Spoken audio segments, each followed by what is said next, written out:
ஓம் ஸ்ருதி விஷ்ணும் சசிவர்ணம் சதுர்புஜம் ध्यायेत् सर्वविघ्नोपशान्तये महाकाय सूर्यकोटिसमप्रभ निर्विघ्नं कुरु मे देव सर्वकार्येषु सर्वदा.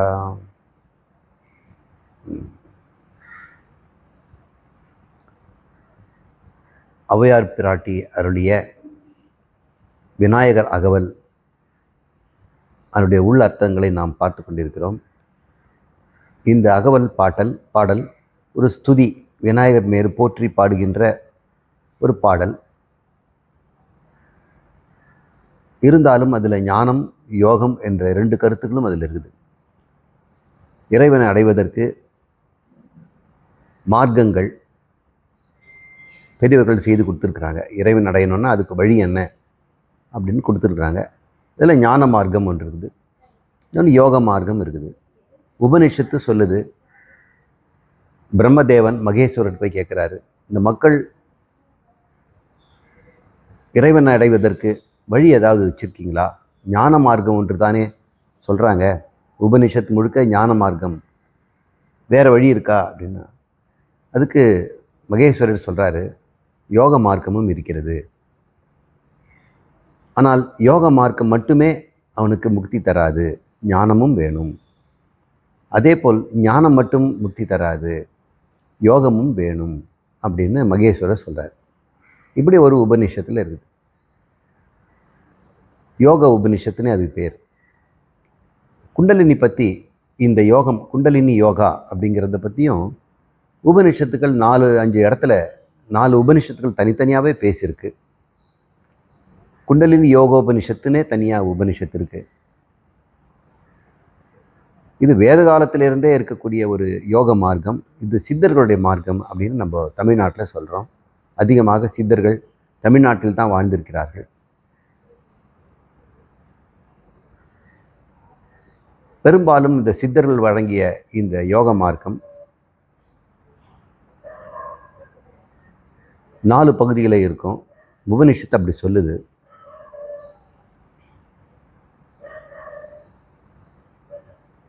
லயயோகம், அட்டயோகம், ரொம்ப அதிகமாக தெரிந்தது. மந்திர யோகம் அப்படிங்கிறது அதிகமாக தெரியாத ஒன்று. ராஜயோகம் என்பது பிரசித்தியானது. இப்படி இந்த சித்தருடைய வழியே 4 பகுதிகளாக இருக்குது. மந்திரம், லயம், அட்டயோகம், ராஜயோகம். எல்லாருக்கும் இந்த அத்தனையுமே தெரியுமா அப்படின்னு முடியாது. அட்டயோகம் செய்கிறவர்களுக்கு சில சித்திகள் கிடைக்கும், ராஜயோகம் செய்பவர்களுக்கு சில சித்திகள் கிடைக்கும், லயயோகம் கிடைக்கிறவங்களுக்கு பிராணலயம் ஏற்படும், மந்திரம் செய்பவர்களுக்கும் சில பலன்கள் கிடைக்கும், மனம் செம்மை அடையும். இப்படி 4மே ஔவையார் சொல்லியிருக்கிறார். இந்த பாடலை நாம் உள்ளே போக போக இந்த சித்தர்களுடைய பரிபாஷையெல்லாம் புரியும். அவங்களுக்குன்னு சில சொற்கள் இருக்குது, அது அவங்களால தான் புரிஞ்சிக்க முடியும். முதல்ல அவங்க பாடின பாடல்லாம் பார்க்கும்பொழுது எல்லாருக்கும் புரிகிற மாதிரி தான் இருக்குது. அதனால் பின்னாடி போகும்பொழுதும் தலமொரு 4 அப்படின்னு சொல்லுவாங்க. என்ன தலம் 4 நமக்கு தெரியாது. எண்முகமாக எனக்கு இருந்தருளி அப்படின்னு சொல்லுவாங்க. ஷண்முக ஸ்தூலமும் சதுர்முக சூக்ஷ்மமும் அப்படின்னு சொல்லுவாங்க. இது சாதாரண மக்களுக்கு இதெல்லாம் புரியாது. 3 மண்டலத்து முட்டிய தூணின் 4 பாம்பின் நாவில் உணர்த்தி அப்படின்னு சொல்லுவாங்க. இது மந்திரங்களாக பாடிட்டு நம்ம விநாயகர்கிட்ட வரம் வாங்கிட்டு போயிடலாம். ஆனால் அது உள்ள அர்த்தம் இருக்கு இல்லையா? அது என்னத்தை குறித்து அவங்க சொல்கிறார்கள் ஔவையார் அப்படிங்கிறத நம்ம பார்க்க போகிறோம். அதுக்கு முன்னாடி அகவலில் இதுவரையும் பாடினதை பாடி பயிற்சி பண்ணிக்குவோம். அதுக்கப்புறம் 30லேருந்து மறுபடியும் 25லேருந்து 26லேருந்து நம்ம ஆரம்பிப்போம், விரிவுரையாக ஆரம்பிப்போம். இந்த பாடல்கள் பல பேர் பல ராகங்களை பாடியிருக்கிறாங்க. எம்.எஸ். சுப்புலட்சுமி அம்மா கூட பாடியிருக்கிறாங்க, சீர்காழி கோவிந்தராஜன் அவர்கள் பாடியிருக்கிறாங்க. டிஎல் மகாராஜன் அப்படிங்கிற ஒருத்தரும் பாடியிருக்கிறார். இன்னும் வேறு சின்ன சின்ன குழந்தைங்க, பெண் குழந்தைங்கள்லாம் கூட ரொம்ப அழகாக பாடியிருக்கிறாங்க. எனக்கு என்னவோ அது சுலபமாக எல்லாரும் பாடக்கூடிய ஒரு ராகம் வேணும். அது கந்த சஷ்டி கவசம் உங்களுக்கு ஈஸியாக பாடியிருப்பீங்களே, அந்த ராகத்தில் நம்ம பாடி பார்ப்போம். சீதக்களப செந்தாமரை பூம்பாத சிலம்பு பல இசை பாட பொன்னரை ஞானும் பூந்துகிலாடையும் வண்ண மருங்கில் வளர்ந்தழகெரிப்ப பேழை வயிறும் பெரும்பார கோடும் வேழ முகமும் விளங்கு சிந்தூரமும் அஞ்சு கரமும் அங்குச பாசமும் நெஞ்சில் குடிகொண்ட நீலமேனியும் நான்றவாயும் நாலிரு புயமும் மூன்று கண்ணும் மத சுவடும் இரண்டு செவியும் இலங்கு பொன்முடியும் திரண்ட முப்புரி நூல் திகழ் மார்பும் சொற்பதம் கடந்த துரியமை ஞான அற்புதன் ஈன்ற கற்புக களிரே முப்பழம் நுகரும் மூஷிக வாகன இப்பொழுதென்னை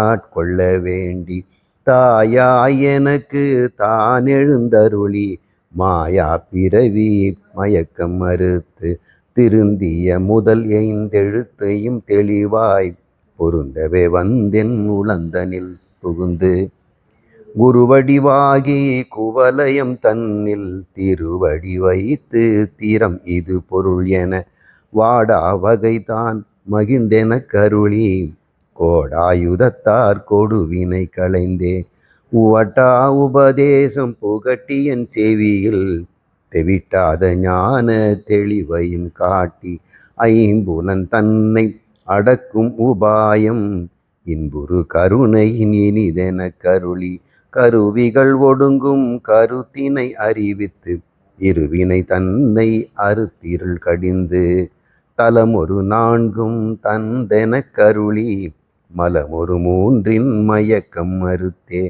ஒன்பது வாயில் ஒரு மந்திரத்தால் ஐம்புல கதவை அடைப்பதும் காட்டி ஆராதாரத்து அங்கிசை நிலையும் பேரா நிறுத்தி பேச்சுரை உறுத்தே இடைப்பிங்கலையின் எழுத்தறிவித்து கடையில் சுழுமுனை கபாலமும் காட்டி மூன்று மண்டலத்தின் முட்டிய தூணின் நான்கெழு பாம்பின் நாவில் உணர்த்தி குண்டலி அதனில் கூடிய அசபை விண்டெழு மந்திரம் வெளிப்பட உரைத்து மூலாதாரத்து மூண்டெழு கனலை காலால் எழுப்பும் கரித்தறிவித்தே இப்படின்னு போகுது.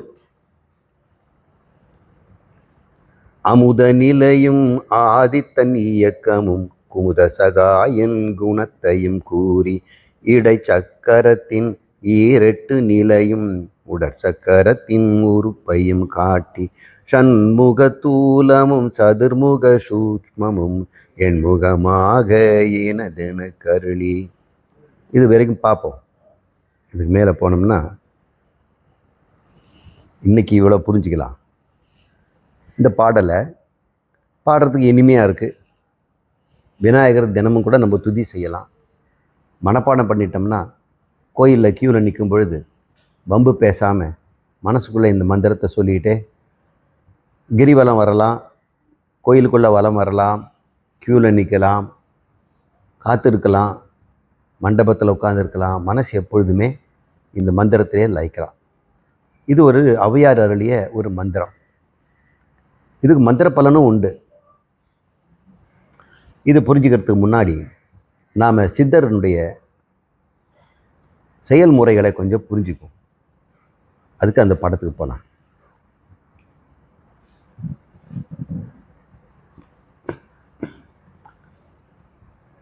நம்ம சித்தர்களெல்லாம் பாம்பாட்டி சித்தர், போகர், இப்படி நிறைய 12 சித்தர்களை நம்ம கேள்விப்பட்டிருக்கிறோம். இவங்களாம் எதனால் இவங்க சித்தர்கள்னு சொல்கிறாங்க? சித்தர்கள் கிடையாது, சித்தர்கள். சித்தி என்றால் பெரும் பேறு அடைதல் அப்படின்னு அர்த்தம். கிடைக்க முடியாத ஒரு பேரை பெற்றுதான் அது பேர் சித்தி. சித்தி அடைஞ்சிட்டாங்க அப்படின்ட்டு. அவங்க என்னத்தான் அடைஞ்சாங்க? இருக்கிறதுலே பெரிய பேர் என்னங்க? கடவுளையே நம்ம அடைஞ்சிறது தானே பெரிய பேர். எல்லாம் வல்ல இறைவனை, எல்லாவற்றையும் படைத்த இறைவனை நான் அடைஞ்சிறது, நான் அவனோடு கலந்துறது. நீ வேறு நான் வேறும் இல்லாமல் இறைவனோடு கலந்துறது தானே எல்லாரும் பார்க்குறாங்க. அதுதான் இருக்கிறதுலே பெரும் பேர். அதுதான் சித்தி அப்படின்னு பேர். இந்த பெரிய சித்தி ஆகிய பிரம்மத்தோடு ஐக்கியமாகிறத ஞானத்தின் மூலம் அடுவதுக்கு தான் நம்ம ஆத்ம வித்யாலயத்தில் உபநிஷத்தில் சொல்லி கொடுத்து பிரஸ்தானத்திரயத்தின் மூலம் இது மாதிரியான முயற்சிகள் எல்லாம் பண்ணாமலே புரிந்து கொள்வதாலே நாம் இறைவனை கலந்து விடும் முறையை நம்ம போதிக்கிறோம். இருந்தாலும் ஔவையார் சொல்கிறதுக்கு நம்ம மறுப்பு தெரிவிக்க வேண்டாம். இது ஒரு வழி தான். ஆனால் இது சுத்து வழி. இப்படி நேராக சாப்பிட்றது மேலாக இப்படி கையை கொண்டாந்து இப்படி சாப்பிட்ற மாதிரி. நம்முடைய வழி நேர் வழி, ஞானம். நீ பிரம்மமாக ஆக வேண்டியதில்லை. அதுக்கு எப்படி முடியும்? ஒரு சாதாரண மனுஷன் பிரம்மமே ஆக முடியும், கடவுள் எப்படி ஆக முடியும்? ஆக வேண்டியதில்லை. உபனிஷத் சொல்லுது, நீ ஏற்கனவே கடவுள்னு தான் சொல்லுது. நீ இதுக்கே இனிமேல் ஆக போகிற. தத்துவமசின்னு தான் சொல்லுது. நீ ஏற்கனவே கடவுள் தான் அப்படின்னு. எனக்கு தெரியலையான்னு தெரிஞ்சுக்க. இன்னும் கடவுள் ஆகலையா நீ? இப்போ கடவுள் ஆகணும்னா எப்படி ஆகணும்? அது நமக்கு தெரியல இல்லையா? கடவுள் ஆகிறதுனா 4 கைகள், சங்கு சக்கரம் இதெல்லாம் வச்சுக்கிட்டு நிற்கணும் போல் இருக்கு அப்படின்னு நம்ம நினச்சிக்கிறோம். அப்படி கிடையாது. கடவுளுக்கு என்ன தன்மையோ அந்த தன்மை உனக்கு வந்துடும். அவர் உருவம் உனக்கு வேணுமா, தன்மை வேணுமா? தன்மை தான் நமக்கு வேணும். அவர் உருவத்தை வச்சு நீ என்ன பண்ண போகிற? அது தெருக்கூத்து ஆடுறவங்க கூட அந்த வேஷம் போட்டு போயிடுவான். அந்த உருவம் நமக்கு வேண்டியதில்லை. உருவத்தை தாண்டி அவர்கிட்ட ஒரு தன்மை இருக்கிறது. அவருடைய தன்மை என்ன? அழியாதவர், பிறவாதவர். அவர் மட்டும்தான் இருக்கிறார், அனைத்தையும் படைக்கிறார். நமக்கு என்ன வேணும்? இதெல்லாம் நமக்கு வேணுமா? நான் படைக்கணும், நான் அழியக்கூடாது, இது எனக்கு வேண்டாம். எனக்கு இப்போ வேண்டியது சோகம் இருக்கக்கூடாது, கஷ்டம் இருக்கக்கூடாது, துன்பம் இருக்கக்கூடாது. அப்புறம் என்னதான் வேணும்? இதெல்லாம் இல்லைன்னா என்ன இருக்குமோ அது இருக்கும். ஒருவனுக்கு துன்பம் இல்லை, கவலை இல்லை, கஷ்டம் இல்லைன்னா அவர் இப்போ என்னதான் இருக்கும்? அவனுக்கு ஆனந்தம் இருக்கும், தடையில்லாத ஆனந்தம். மற்றவங்களுக்கெல்லாம் காரணத்தோடு வர ஆனந்தம். இவர் காரணமே இல்லாத ஒரு ஆனந்தத்தை இருக்கிறோம் இல்லையா? அது தானே இறைவனுடைய தன்மை. அந்த தன்மையை அடைவதற்கு இந்த ஞானமும் நமக்கு வழி தருகிறது. அந்த முறையை நம்ம பார்ப்போம்.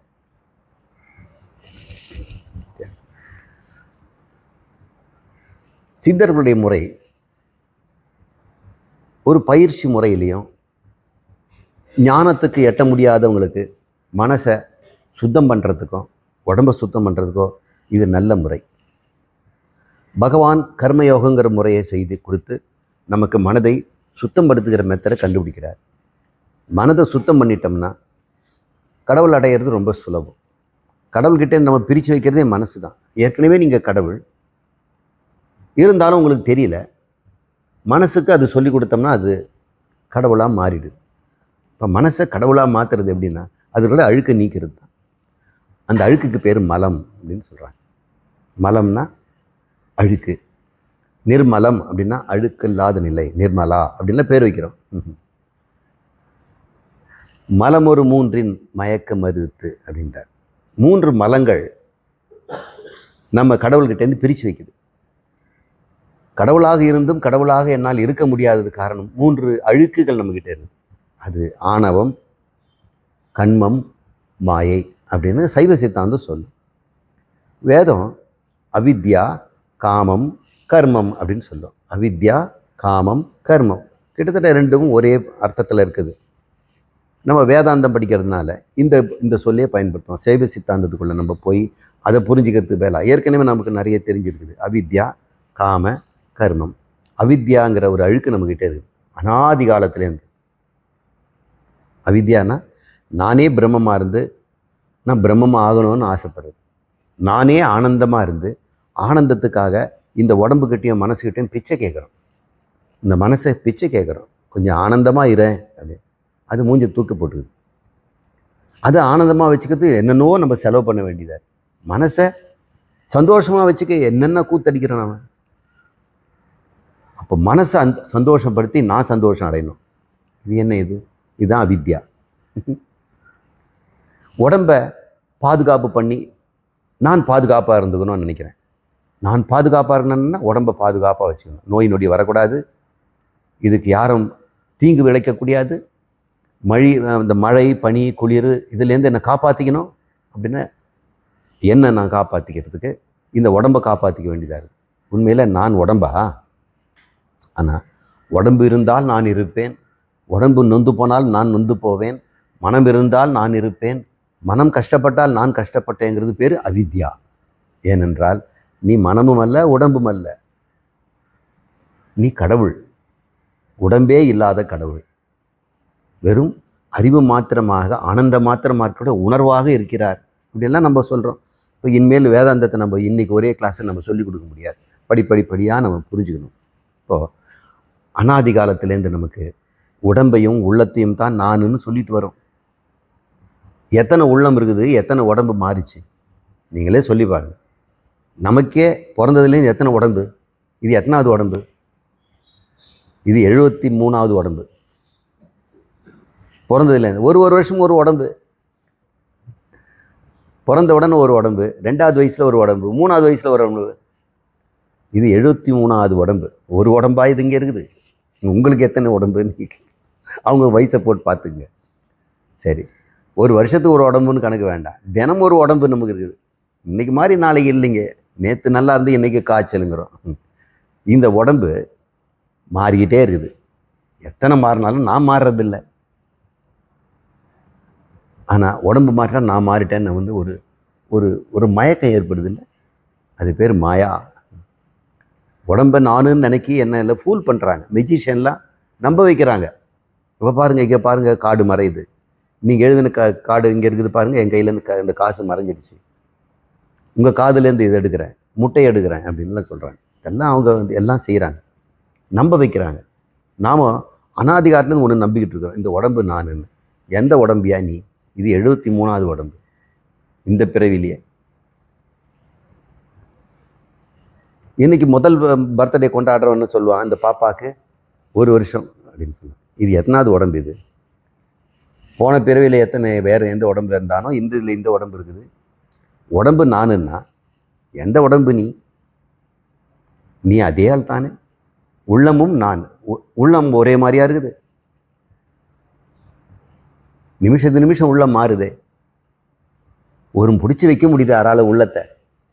கொஞ்ச நேரம் அந்த விநாயகர் அவளை படித்து அங்கே உட்கார மாட்டோமோ, பகவானை திங்க் பண்ண மாட்டோமோ? நம்மளால் முடியலல்ல. அதுக்குள்ளே நம்ம அவசரமாக மனசு எங்கெங்கேயோ ஓடுது. இப்படி இருக்கிறது பேர் அவித்யா அப்படின்னு பேர். அப்புறம் இந்த அறியாமை இருக்கிறதுனால, நான் கடவுள்னு தெரிஞ்சுக்காதனால, அது தெரிஞ்சுக்காவிட்டாலும் பரவாயில்ல, இந்த உடம்பும் உள்ளமும் நானுன்னு கட்டி காப்பாற்றுற பேர். அதுக்கு ஒரு ஆசை வருது பாருங்க, இந்த உடம்பை காப்பாற்றிக்கணும்னா. உடம்பு எல்லாருக்கும் வெள்ளமாக இருக்குல்ல, ஒரு சின்ன நகை சுற்றி வந்துருச்சுன்னா ஒன்று ஊதிக்கிட்டே இருக்கிறோம். அப்படியே எவ்வளோ வேலை செய்தாலும் அதையே தொட்டு அப்படியே கொஞ்சிக்கிட்டு இருப்பாங்க. இந்த ஒரு நகை சுற்றி வந்துருச்சுன்னா, ஒரு சின்ன முகப்பரு வந்துருச்சுன்னா குழந்தைங்களுக்கு அதை பற்றியே சினிக்கு, இதுக்கு என்ன மருந்து போடலாம், எங்கே டாக்டர்கிட்ட போகலாம், அம்மா கிட்ட கேட்கணும், எதுக்கு என்ன ஃப்ரெண்ட்ஸுகளை கேட்கணும். அப்படி இந்த உடம்பை பாதுகாக்கிறதுல நம்ம எவ்வளோ ஆசை வச்சுருக்கிறோம். எல்லாருக்கும் கட்டி வெள்ளமாக இருக்குதுல இந்த உடம்பு. இந்த உள்ளம் மட்டும் இது வந்து கண்ணாடி பட்டி மாதிரி, யாரும் உடைச்சிடக்கூடாது நம்ம உள்ளத்தை. இந்த உள்ளத்துக்கு யாராவது அவமானப்படுத்திட்டாங்களோ, கோபப்படுத்திட்டாங்களோ, எரிச்சல் மூட்டிட்டாங்களோ, அவங்களுக்கு வர்ற கோபத்துக்கு அளவே கிடையாது. இந்த உள்ளத்தை நம்ம பாதுகாக்கவே முடியல. சட்டுன்னு அழுக்காயிடுது, திடீர்னு கோபம் வந்தது, ஆனந்தம் கொஞ்ச நேரம் நிற்க மாட்டேங்குது. ஒரு மகிழ்ச்சி, ஒரு திருப்தியான ஒரு பொருள் கிடைச்சோம்னா அடுத்த நிமிஷமே அதிருப்தி ஆகிடுது. இவ்வளோதானா? நான் வேற இல்லை கேட்டேன், இதை வாங்கி வந்து கொடுத்துருக்குறீங்க. இல்லை, அதை நீ கேட்டதை விட அதிகமான வேலையெல்லாம் முக்கியம் இல்லை, நான் எனக்கு பிடிக்கல இந்த கலர் அப்படின்னு சொல்கிறேன். இந்த மனம் அதை காப்பாற்றவே முடியல. அதுக்கு இன்பம் கொடுக்கறதே நமக்கு வேலையாக போச்சு. நாயை வளர்க்குற மாதிரி இதுக்கு தீனி போட்டுக்கிட்டே இருக்கணும், பாம்பை வளர்க்குற மாதிரி பால் வாத்திக்கிட்டே இருக்கணும். இந்த மனதையும் உடலையும் எப்போ தான் காப்பாற்ற போகிறப்பா? எதுக்கு? அது போடுற பிச்சை தானே. அது ஏதோ உனக்கு இன்பம் தருதுன்னு நினச்சிக்கிட்டு இருக்க. நீ தான் ஆனந்தமே, உங்ககிட்டேருந்து ஆனந்தம் பிறகுது. இந்த உண்மையை நம்ம ஆத்ம வித்யாலயத்தை கற்றுக்க போகிறோம் வேதாந்தத்தில். அவையாரும் சொல்லித்தராங்க. மலம் ஒரு மூன்றின் மயக்கம் தெரிவித்து. இந்த மூன்றும் ஒன்று மயக்கிக்கிட்டு இருக்குது. முதல்ல அறியாமை, உடம்பை நானுன்னு உள்ளத்தை நானுன்னு சொன்னது அறியாமை, பெரிய அக்கப்போர். அதுக்காக வேண்டி என் வாழ்நாள் முழுக்க இன்பத்தை தேடிட்டு இருக்கிறேன். உடல் இன்பங்களும் உள்ளத்துக்கு இன்பமும் தேடிட்டு இருக்கும் பிறகு காமம். இப்போ ஆசை வந்துடுச்சு மனசில், உடம்பை காப்பாற்றிக்கணும், இந்த உள்ளத்தை காப்பாற்றிக்கணும் அப்படின்னு. அதுக்கப்புறம் சும்மா இருந்தால் முடியுமா? ஏதாவது வேலை செய்யணும் இல்லை? அது கர்மம். கர்மம் வந்தால் என்ன ஆகும்? நல்லது கெட்டது செய்து ஆகணும். நீ நல்லதுன்னு நீ நினைப்ப, ஆனால் மற்றவங்களுக்கு கெட்டதாக போயிடும். எந்த ஒரு காரியமே முழுக்க முழுக்க 100% எல்லாருக்கும் நல்லதுன்னு சொல்ல முடியாது. மேக்சிமம் குட்டுன்னு தான் சொல்கிறாங்க. ஒரு தர்மம் நீங்கள் செய்தோம்னா கூட யாரோ ஒருத்தனை அது பிடிக்க மாட்டேங்குது. எல்லாருக்கும் நம்ம தர்மம் பண்ண முடியுமா? எல்லாருக்கும் திருப்தி பண்ண முடியாது. ஒரு குடும்பத்தில் 4 பேருக்கு திருப்தி பண்ணால் ஒருத்தருக்கு திருப்தி இருக்காது. சரி, அவங்களுக்காக திருப்தி படுத்தணும்னு சொன்னால் 4 பேருக்கு பிடிக்காது. எல்லாரையும் திருப்தி படுத்தி ஒரு ஆளை வாழவே முடியாது. அதுதான் அக்கப்போர். அது பேர் சம்சாரின்னு பேர். ஒரு குடும்பத்தில் ஒருத்தன் ஆணோ பெண்ணோ மாட்டிக்கிட்டு கஷ்டப்படுறாங்கன்னா திருப்திப்படுத்த முடியல, பங்காளிகளை திருப்திப்படுத்த முடியல, அண்ணன் தம்பிகளை திருப்திப்படுத்த முடியல, மாமனார் மாமியாரை திருப்திப்பட முடியல. யாரை நீங்கள் திருப்தி முடியும்? யாருமே திருப்தியே இல்லை. இதுதான் உண்மையானது. திருப்தி அடையாத மனசு எதையாவது அதர்ம வழி தான் போகும். எது செய்தாலுமே தர்ம அதர்மம் கலந்து தான் இருக்குது. இது பாவ புண்ணியங்களாக மாறி மறுபடியும் பிறப்பு தருது. பிறந்த உடனே மறுபடியும் அவித்யா, நான் தான் உடம்பு, நான் தான் உள்ளம். அதுக்கு உண்டான ஆசை, அதை தீர்த்துக்கிறதுக்கு செயல்னால மறுபடியும் பாவ புண்ணியம், மறுபடியும் பிறப்பு. இது தான் சுற்றி சுற்றி சுற்றி நமக்கு இந்த நாய் வால் ஒன்று இருக்கும். அந்த வாலை பிடிக்கிறதுக்கு நாய் முயற்சி பண்ணும். அது வாலையை சுற்றிக்கிட்டே இருக்காங்க. எவ்வளோ சுற்றினாலும் அது போயிட்டே இருக்குது. இந்த நாயை வாழை நாய் சுற்றுறதை நான் வேடிக்கை பார்க்கும்போது, நீயாவது பரவாயில்ல, இந்த மனுஷனுக்கு எத்தனை உடம்பு சுற்றிட்டு இருக்கிறாங்க, எத்தனை உள்ளத்துக்கிட்ட சுற்றிட்டு இருக்காங்க. சுற்றி சுற்றி செக்கு மாடு மாதிரி சுற்றி கூட அறிவே வரமாட்டேங்குது. நாயை உனக்கு வரலைனாலும் பரவாயில்ல, மனுஷனுக்கு வரமாட்டேங்குது. இதுதான் மயக்கம். 3 அழுக்குகளால் இந்த வாழும் ஜீவன் கஷ்டப்பட்டுக்கிட்டு தான் இருக்குது. ஒரு நொடியில் நீ அறுத்துட்டியே அப்படின்னு பிள்ளையார்கிட்ட அம்பையார் சொல்கிறாங்க. இது எப்படி நடந்தது இப்போ நம்ம பார்க்க போகிறோம். இதுக்கு முன்னாடி நம்முடைய உடம்புடைய ஃபிசியாலஜி படிக்கணும். ஃபிசியாலஜின்னா இயங்கியல்னு அர்த்தம். எப்படி வேலை செய்யுது அப்படின்னு பார்க்க. என்ஜினுடைய எப்படி வேலை செய்யுது, மோட்டார் எப்படி வேலை செய்யுது, ஃபேன் எப்படி வேலை செய்யுது, இப்படியெல்லாம் நம்ம பார்க்கும்போது அது இயங்கியலை படிக்கிறோம். அது என்ஜினியரிங்கிறாங்க. பயாலஜி படிக்கிறவங்களாம் என்ஜினியரிங் படிக்கிறாங்க. இந்த உடம்பு எப்படி வேலை செய்யுது, அதுக்கு பேர் ஃபிசியாலஜி. ஹியூமன் ஃபிசியாலஜி அப்படின்னு ஒரு சாப்டர். பாட்னி படிக்கிறாங்க பிளான்ட் ஃபிசியாலஜி அப்படின்னு. செடிகள் எப்படி தண்ணி ஊற்றினா வளருது, சூரிய வெளிச்சத்தில் எப்படி அது இலைகள் உணவை தயாரிக்குது, நமக்கு சோறே கொடுக்கறதில்ல, வெறும் மண்ணை தின்னு எவ்வளோ பெரிய மரம் வருது. மண்ணை தின்னுச்சு, மண் குறையுதா? ஒரு 5 ஏக்கர் பூமியில் நெல் போட்டு அறுவடை பண்ணி எடுத்துகிட்டு போயிட்டாங்க டன்னா. மண் எங்கே 5 டன் குறைஞ்சிடுச்சா? குறையில. அடுத்த வருஷம் மறுபடியும் ஒரு 10 டன்னு நெல் எடுத்துகிட்டு போகிறாங்க, வைக்கோல் எடுத்துகிட்டு போகிறாங்க. மண் குறைஞ்சிதா? எடையே குறைய மாட்டாங்க. நீங்கள் ஒரு தொட்டியில் ஒரு செடியை வளர்த்துங்க, அது சின்ன விதையிலேருந்து முளைச்சி ஒரு பெரிய செடி ஆயிடுச்சு. இந்த தொட்டியில் இருக்கிற மண் குறைஞ்சி போச்சா? எப்படி அது மேஜிக்காக இருக்குது? எங்கேருந்து அந்த செடிக்கு வேண்டிய ஒரு உடம்பு கிடைச்சிது? மண்ணிலேருந்து வளர்ந்ததுன்னு சொல்கிறோம். இல்லை, சூரியன்கிட்டேருந்து வந்தது. சூரியனுடைய ஆற்றல் உடம்பாக மாறி இருக்குது. ஆச்சரியமாக இருக்குல்ல? சூரியனுடைய வெளிச்சம் உடம்பாக மாறுது. செடி, அது ஒரு பெரிய மேஜிக். அந்த செடியை தின்னு நாம் உடம்பை வளர்த்துக்கிறோம். நம்ம உண்மையிலே யார் இந்த உடம்பெல்லாம் எங்கேருந்து வருது? சூரியன் தான். நாமெல்லாம் சூரிய குடும்பத்தில் பிறந்தவங்க, ரகுவம்சம். ராமச்சந்திர பிரபு மட்டும் இல்லை, இங்கே இருக்கிற எல்லா உயிரினங்களும், உங்கள் வீட்டு கரப்பாம்பூச்சி கூட ரகுவம்சம் தான். சூரியன் ஆதித்யன் இல்லாமல் இந்த பூமியில் உயிர்கள் கிடையாது. கண்கண்ட தெய்வம், உங்கள் உடம்புக்கும் உயிருக்கும் ஆதாரமாக இருக்கிறவர் சூரியனை நமஸ்காரம் பண்ணு தினமும். பார்க்கும்போது எல்லோரும் புத்தி போட்டுக்கணும். சூரிய பகவான் பார்த்தா கடவுளை பார்த்தா மாதிரி. கோயிலுக்கெல்லாம் போக வேண்டாம். நம்ம பூமிக்கு சூரியன் தான் அனைத்து சக்தியும் தராரு. அவர்கிட்டேருந்து பிராணனும் வருது. அந்த ஃபிசியாலஜி இப்போ சொல்ல போகிறேன். இந்த ஆதித்யன் இந்த ஸ்தூலமான உடம்புக்கு வேண்டியதையும் அவர் தான் கொடுக்குறார், தன் ஆற்றலை வழங்குறார். நம்ம உள்ளம்னு சொல்கிறோம் பார்த்தீங்களா, சூக்ஷ்மமாக கண்ணுக்கு தெரியாமல் ஒன்று இருக்குதே, நம்முடைய உள்ளம், மனசு, அதுக்கு வேண்டிய ஆற்றலும் சூரியன் தான் கொடுக்குறாரு.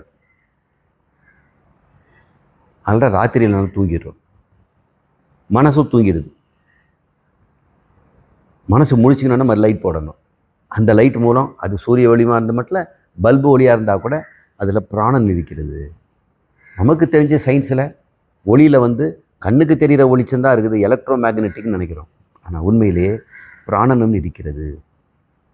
அந்த பிராணனை பற்றி சயின்ஸுக்கு தெரியாது. எந்த விஞ்ஞானியும் நம்முடைய வேதம் சொல்லுகின்ற பிராண சக்தியை பற்றி எதுவும் தெரியாது. ஆனால் சித்தர்களுக்கு நல்லா தெரியும், வேதாந்திகளுக்கு நல்லா தெரியும். பிராணன் என்பது மூலசக்தி, பராசக்தி, ஆதி பராசக்தி. அந்த ஆதி பராசக்தி பாரதியார் பாடியிருக்கிறார். அது தேஜமுத்து மாரியம்மாங்கிறார். தேசமுத்தி மாரியம்மா, தேடி உன்னை சரணடைந்தேன் தேசமுத்து மாறி அப்படின்னு சொல்கிறார். தேசமுத்துன்னா, தேசம்னா இந்திய தேசம், தமிழ் தேசம்லாம் இல்லை, தேஜஸ்ன்னு அர்த்தம். தேஜஸ்னா ஒளி, ஞான ஒளி, சக்தி ஒளி. அது முத்து மாறியா பொழிதான், முத்து முத்தா மாறி பொழிதான். அது என்னன்னா, நம்மக்கிட்ட பிராணசக்தியாக அந்த அம்மா நம்முடைய சகசிரார தளத்திலிருந்து அமுதமாக சுரந்து நம்ம நீண்ட காலம் ஆரோக்கியமாக ஆனந்தமாக வைக்கக்கூடியது தேஜமுத்து மாரியம்மா. ஆதிசக்தி, ஆதி பராசக்தி. அந்த ஆதி பராசக்தி பிரபஞ்சம் தோன்றும் போதே தோன்றியது. பிரம்மத்துக்கிட்ட இருக்கக்கூடிய, கடவுள்கிட்ட இருக்கக்கூடிய ஒரு சக்தி, அதை வச்சு எல்லாம் செய்வார். அந்த சக்தி பேர் பராசக்தி. பராசக்தி இல்லைன்னா கடவுளும் நம்மளை மாதிரி தான், வெறும் அறிவாக இருப்பார். அதனால் வந்து சிவமேன்னு கிடப்பார். நீங்கள் சில படங்களில் பார்த்துருக்கலாம், சிவன் படுத்துட்டு இருப்பார் பொணமா, சக்தி தான் மேலே நிற்பாங்க. பார்த்துருக்கீங்களா? காளி அம்மா மாதிரி அவர் செத்த போன மாதிரி இருப்பார். சக்தி தான் எல்லாமே, பராசக்தி தான். அவர் வெறும் அறிவு தான். அறிவை வச்சுட்டு என்ன பண்ண முடியும்? சக்தி வேணும். ஆனால் அப்போ சக்தி எங்கேயாவது கடன் வாங்குறாரா? இல்லை, அவர்கிட்டே சக்தி இருக்குது. அவர் பேர் அர்த்தநாரின்னு பேர். கடவுளுக்கு பேர் அர்த்தநாரி. அர்த்த என்றால் பாதின்னு அர்த்தம். அர்த்தம்னா வேற. இது என்ன அர்த்தம் அப்படின்னா, அது அர்த்த. அர்த்த அப்படின்னா பாதியாக வெட்டப்பட்டது. நாரின்னா பெண், பாதி பெண்ணாக இருப்பார். மாதொரு பாகன். திருச்செங்கோடில் அர்த்தநாரீஸ்வரர் கோயில் இருக்குது, பார்த்துருக்கீங்களா? சுயம்பு. அது யாரும் சிற்பியெல்லாம் செய்யலை. ஏதோ ஒரு ஜாஸ்பர் மாதிரி ஒரு அந்த மலையிலேயே அது நிற்குது. அது நீங்கள் போய் பாருங்கள். சிற்பியால் செய்தது கிடையாது. அது பார்த்தா பாதி பெண் உடம்பு தனங்களோடு இருக்குது. ஒரு பகுதி தனம், இன்னொரு பக்கம் ஆண் உடம்பு இருக்குது. கையில் வேறு தடி வச்சுருக்கிற மாதிரி அழகாக இருக்கும். வெள்ளை கலரில் சாம்பல் பூசணமாக இருக்கும். ஜாஸ்பர் அப்படிங்கிற ஒரு ஸ்படிகமாக இருக்குமோன்னு எனக்கு தோணுச்சு. இல்லை வேறு ஏதாவது இருக்கலாம். இந்த நிலையல் நான் கிட்ட போய் தொட்டு பார்த்தோன்னா கண்டுபிடிச்சிருப்பேன். நான் உள்ளே போய் பார்க்கல. அது மலை உச்சியில் அது இருக்குது, அர்த்தநாரீஸ்வரர். இந்த ஔவையார் பாடல்லையும் இந்த சித்திலையும் அர்த்தநாரீஸ்வரருடைய தரிசனத்தை நம்ம பார்க்கறது தான் நம்முடைய நோக்கம். மாதொரு பாகன். மாது என்றால் பெண், நாரி. அந்த நாரி தான் சக்தி, பராசக்தி. பெண்களெல்லாம் சக்தியினுடைய சொரூபம், ஆண்களெல்லாம் சிவஸ்வரூபம். ஆணும் பெண்ணும் இருந்தாதான் பிரஜைகள் தோன்றும், குழந்தைலாம் பெற்றுக்க முடியும். இதே மாதிரி இந்த பிரபஞ்சம் தோன்றுச்சுன்னா அம்மாவும் அப்பாவுமாக இருந்தவங்க பார்வதியும் பரமேஸ்வரன் தான். பார்வதி பராசக்தி, பரமேஸ்வரன் அவருக்கு அறிவு சக்தி. அறிவும் இந்த சக்தியும் கூடி இந்த பேரண்டம் தோன்றியிருக்கிறது. அந்த சக்தி இந்த பேரண்டத்தில் இருக்கும் இல்லையா, அந்த சக்திக்கு பேர் குண்டலி சக்தி அப்படின்னு பேர். எல்லா உயிரினத்திலும் மூலாதாரம்னு நீங்கள் கேள்விப்பட்டிருப்பீங்க. நமக்கு 6 ஆதார சக்கரங்கள்லாம், நீங்கள் இதெல்லாம் தெரிஞ்சுட்டு தானே இந்த கிளாஸுக்கெல்லாம் வரீங்க. அதனால் விநாயகர்கள் கேட்க பார்க்குறவங்களும் முதல்ல இதெல்லாம் தெரிஞ்சுட்டு தான் இருப்பாங்க. எங்கேயாவது யோகா கிளாஸ்லாம் போவாங்க. மூலாதாரம், சுவாதிஷ்டானம், மணிப்பூரகம், அநாகதம், விஷுப்தி, ஆக்ஞா, சகசிராரம் அப்படின்னு இந்த உடம்புலையே 6 பகுதியில் பார்ப்போம். கந்தர் அனுபூதியிலும் பார்த்தோம். இந்த அறுபடை வீடும் இந்த நம்ம உடம்புக்குள்ளேயே இருக்குது. 6 படை வீடுகளும் இங்கே தான் இருக்குது. இதை ஆறுமுகனுடைய தோற்றத்தில் நம்ம பார்த்தோம். இங்கே மூலாதாரமாக இருக்கிற இடத்துல நல்ல இரத்த சிவப்பு, அந்த நிறத்தில் இந்த பராசக்தி இருக்கிறாள்னு வேதம் சொல்லுது, உபனிஷத்து. அவள் எப்படி இருக்கிறான்னா 1.5 சுத்து இருக்கிறாளாம். ஒரு சுத்து, இன்னொரு அரை சுத்து. அந்த அரை சுத்து எப்படி இருக்குதுன்னா ஒரு பாம்பு தன் வாலையை கவ்விக்கிட்டு இருக்கிற மாதிரி இருக்குதான். வரைஞ்சிருக்கேன் பாருங்கள், சிவப்பு கலரில் ஒரு சுத்து, அதுவே ஒரு முனை, அந்த முனையோடு சேர்ந்துடுச்சு. இது பராசக்தி செந்நிறத்தில் இருக்கிறா. இதெல்லாம் கற்பனை பண்ணிக்கலாம். உங்களால் பார்க்க முடியலனாலும் கற்பனையில் பாருங்கள். மூலாதாரத்தில் அம்மா இருக்கிறா, குங்குமக்காரி, குங்கும நிறத்தில் அவள் இருக்கிறா அப்படின்னு. அது ஒரு சக்தி. ஆரம்பத்தில் இந்த சிருஷ்டி பண்ணவர் எல்லாருக்கும் கொஞ்சம் கொஞ்சம் சாக்லேட் மாதிரி கொஞ்சம் சக்தியை பேக் பண்ணி கொடுத்துருக்கிறார் மூலாதாரத்தில். என்னைக்காவது அதை தட்டி எழுப்பிக்க மாட்டியா? உனக்கு வேண்டிய சக்தி என்னை என்கிட்ட வந்து கேட்காத, உங்ககிட்டே நான் வச்சிருக்கிறேன் அப்படின்னு சொல்லியிருக்கிறார். எல்லாருமே மொபைல் பேட்டரி தான், ஆல்ரெடி சார்ஜு. அந்த சார்ஜை பயன்படுத்தி சித்தர்களை செய்யாத சக்தியெல்லாம் பண்ணியிருக்கிறாங்க. எல்லாருக்கிட்டையும் உங்ககிட்டையும் இருக்குது, எங்கிட்டையும் இருக்கிறது, மிருகங்கிட்டையும் இருக்குது. எல்லா மிருகத்துக்கும் எல்லா தாவரங்களுக்கும் மூலாதாரம்னு ஒன்று இருக்குது.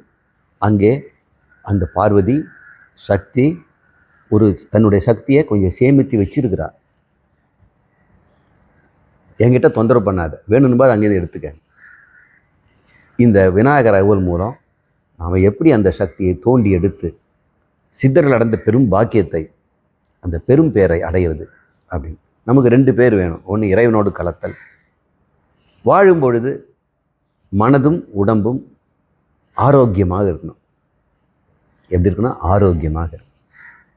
அப்போ தான் ஆரோக்கியமான உடம்பு தான் நமக்கு இன்பம் தரும். ரோகம் அப்படின்னா நோய். எதிர் போட்டோம்னா அரோகம், ரோகம் இல்லை.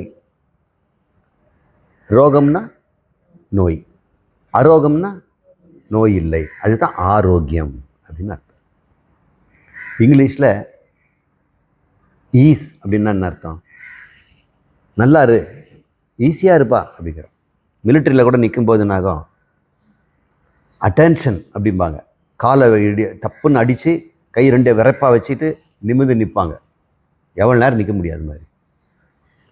அப்புறம் வேலையெல்லாம் முடிஞ்சோன்னு சொல்ல ஸ்டாண்டர்ட் ஈஸ் அப்படிங்கிறாங்க. ஸ்டாண்டர்ட் ஈஸ் அப்படின்னா சரி ஈஸியாக நின்றுக்கப்பா அப்படின்னு. அப்போ காலை நிறுத்தி கையை பின்னாடி கட்டிக்குவான். எப்படா சொல்லுவாங்கன்றது. ஈஸ்னா என்ன? உன்னுடைய யதார்த்தமாக இருந்துகள், சுகமாக இருந்துகள். அதுக்கு எதிர்ப்பதம் டிசீஸ். ஈஸியாக இல்லை. நம்ம தமிழில் எப்படி சொல்கிறோமோ ரோகத்துக்கு ஆரோக்கியங்கிறோமோ, அது மாதிரி அவங்க மாற்றி சொல்கிறாங்க. ஈஸியாக இருக்கிறதுக்கு டிசீஸுங்கிறோம். இப்போ டிசீஸ் வந்துடுச்சு, டிசீஸ் வந்து நல்லா ஆகிட்டா என்ன சொல்லணும்? சொஸ்தி ஆகிட்டிங்களா அப்படின்றோம். ஸ்வஸ்தி, தீன்னா நிலைப்பாடு. உங்கள் பழைய நிலைக்கு வந்துட்டிங்களா, அதை ஸ்வஸ்தி ஆகிட்டிங்களா. ஸ்வன்னா உங்களுடைய தன்னுடைய நிலைக்கு வந்துட்டோமா அப்படி. அப்போ எல்லாருக்கும் உடம்பும் உள்ளமும் ஆரோக்கியமாக இருக்கணும். ஆரோக்கியமாக இருக்கிற உடம்பில் எப்பொழுதும் ஆனந்தம் குடிக்கொள்ளணும். தினமும் சந்தோஷமாக இருக்கலாம். ஒவ்வொரு தினமும் காலைல எழுந்த உடனே கொண்டாட்டமாக இருக்கும், தூங்கி வழிய மாட்டோம். திங்கட்கிழமை வந்த உடனே அவ்வளோ கஷ்டம், ஞாயிற்றுக்கிழமை வந்த உடனே ஆரோக்கியமாக நம்ம இருக்கவே முடியல. எந்நேரமும் எல்லா காலமும் ஆரோக்கியமாக இருக்கிறதுக்கு சித்தர்களை வழி இந்த குண்டலி சக்தியை விழிக்க செய்தல். ஏன் அது செய்கிறாங்க அப்படின்னா, அப்படி செய்தால் தானே நீ ஞானமாகிறது வர முடியும். நோய் நொடியில் லொக்குன்னு இரும்பிகிட்டு இருந்தால் எங்கே வேதாந்த கிளாஸுக்கு உட்கார முடியும்? அதை நீ சரி பண்ணுறதுக்கு தான் போயிட்டுருப்ப. அப்பப்போ ஒரு ஏதாவது மருந்து குடிச்சிக்கணும், இருமல் மருந்து. பாதி சொல்கிறது காதில் கேட்காது. நல்ல உடம்பில் தான் ஞானம் உண்டாகும். அதுதான் பரமேஸ்வர்கிட்ட பிரம்மா கேட்டார், இந்த ஞானம் பெறுவதற்கு என்னென்ன யோகமும் வேண்டும். இந்த யோகத்தை நாம் எப்படி பெற போகிறோம்? சித்தர்கள் தமிழ்நாட்டில் வேத முறைப்படி உபனிஷத்தில் சொல்லப்பட்டிருக்க மாதிரி அற்புதமான முறைகளை அதை சொல்லி கொடுத்துருக்குறாங்க. அதுக்கு நாம் அடிப்படையாக அவங்களுடைய பரிபாஷையை நம்ம புரிஞ்சுக்கணும். அப்போ தான் நீங்கள் அதெல்லாம் செய்ய முடியும். நம்ம என்ன விநாயகர் ராகவல்லேருந்து வெளியே போயிட்டு நினச்சிக்காதீங்க. விநாயகர் ராகவல்ல இதெல்லாம் இருக்க போகுது. இதெல்லாம் நம்ம புரிஞ்சுக்கிட்டோம்னா அப்புறம் அந்தமா பாட்டை ஈஸியாக நம்ம புரிஞ்சுக்கலாம். இப்போ நமக்கு புரிஞ்சுக்க வேண்டியது குண்டலினி என்று சொல்லக்கூடிய ரிசர்வாயர், சக்தி, சக்தி களம், சக்தி திரட்சி. இப்போது ஒரு வேளை நாம் ஒரு குட்டி சூரியன் வச்சுங்களேன், அந்த சூரியனில் ஒரு 200 வருஷம் வாழ்வதற்கு வேண்டிய எனர்ஜி பேக் பண்ணி வச்சுருக்கணும்னு வைங்க. இப்போ இந்த செல்ஃபோன் கூட ஒரு 10 வருஷத்துக்கு சார்ஜே பண்ண வேண்டாம், அப்படி ஒரு சக்தி இருந்து வைங்க. நான் என்ன பண்ணுவேன், 200 மில்லியன் கிலோ வாட்ஸ் எடுத்து மாத்திரையாக்கி இதுக்குள்ளே வச்சிட்டேன்னா நான் ஒரு நாளைக்கு என்ன ஒரு 12 மில்லி வாட்ஸ் தான் நம்ம, அல்லது ஒரு வாட்ஸு, அப்புறம் மெகா வாட்ஸு, இப்படிலாம் போகிறோம். நான் மில்லியன் மெகா வாட்ஸை நான் மாத்திரையாக பண்ணி உள்ளே வச்சுட்டேன்னு வைங்க. அப்படி தான் நமக்கெல்லாம் மாத்திரை ரூபமாக ஒரு சக்தியை வச்சிருக்கிறாங்க. எப்படி சித்தர்கள் உணவு இல்லாமல் இத்தனை காலம் இருக்கிறாங்க, ஆரோக்கியமாக இருக்கிறாங்க, வெடுக்குன்னு எழுந்து ஓடுறாரு அப்படின்னு ஆச்சரியமாக இருந்தது. என்னுடைய வேதாந்த குருநாதர் பேர் குருபரானந்தர். இங்கே நம்ம பக்கத்தில் இருகூர்னு ஒரு ஊர் இருக்குது. நம்முடைய குளத்தூர். அங்கே குருபரானந்தர் ஒருத்தர் இருந்தார். அவர் சமாதியாகி அங்கே இருக்கிறார். அவர் ஒரு சித்தர். அவர் ஒரு முறை பொங்கலுக்கு பெயிண்ட் பூசுறேன்ட்டு ஆசிரமத்துக்கு பொத்துன்னு கீழே வந்துட்டார். இந்த முதுகலெல்லாம் எலும்பெல்லாம் சுக்குநூறாக உடஞ்சி போச்சு, கண்ணாடி மாதிரி. டாக்டர்கிட்ட போனோன்னா அதெல்லாம் விளையாட அப்படின்ட்டார். அப்புறம் மறுநாள் 2-3 நாள் அப்படியே இருந்தார். ஹூம் அப்படின்னு ஒரு சத்தம் போட்டார். அப்புறம் எக்ஸ்ரே எடுத்து பார்த்தா இல்லை, ஒரு எலும்பும் ஒட்டிகிட்டு இருக்குது. இப்போ கையை வீசி வீசி நடக்கிறாரு. இதெல்லாம் மிராக்கள் தானே. இதெல்லாம் எப்படி முடிஞ்சது? இது நடந்த விஷயம். நீங்கள் போனீங்கன்னா அந்த ஊரில் சொல்லுவாங்க இந்த கதையை. இன்னமும் அதனுடைய ஒரு சமாதியும் இருக்குது. அங்கே வாசி யோகம் கற்றுக் கொடுக்குறாங்க. இருக்கிறாங்களா எனக்கு தெரியல, கற்றுக் கொடுக்குறாங்க. அதுக்கப்புறம் பூமி கீழே ஒரு பாதாளம் கட்டி அதில் மெடிடேஷன் பண்ணுறதுக்கும் ஒரு அறையம் கட்டி வச்சிருக்கிறார். அதை திறந்து படிக்கட்டில் இறங்கி உள்ளே போய் தியானம் பண்ணலாம். சுவாமியை ஒரு முறை அங்கே போய் பல முறை அங்கே இருந்து தியானம் பண்ணியிருக்கிறேன். அப்போ கொஞ்சம் இந்த பரிபாஷையெல்லாம் நான் தெரிஞ்சுக்கிட்டேன். இந்த குண்டலினி எப்போ தெரிஞ்சுக்கிட்டீங்களா? அது 1.5 சுற்றி இருக்கக்கூடிய செந்நிறத்தில் இருக்கக்கூடிய சக்தி மாத்திரை டேப்லெட். இதை நம்ம ரிலீஸ் பண்ணணும். இதை ரிலீஸ் பண்ணுறதுக்கு ஒரு நெருப்பை ஜுவாலை விட்டு எரிணுன்னா என்ன பண்ணுவீங்க? ஊதணும் இல்லை? அப்படி தான் துருத்தியில் போட்டு அந்த கொல்லம்பட்டறையில் அப்படி கையில் அமுக்குவான். அதுபோது காற்று புஷ்ஷுன்னு உள்ளே போகும். இது பேர் வாழைன்னு பேர். இந்த வாழையினால் காற்று, சுவாச காற்றால் நாம் அந்த குண்டலினியை சூடுபடுத்தி முழிக்க வைக்கணும். அப்போ அவள் எழுந்துக்குவா. அதனால் அவள் பேர் வாழைக்குமரின்னு பேர்.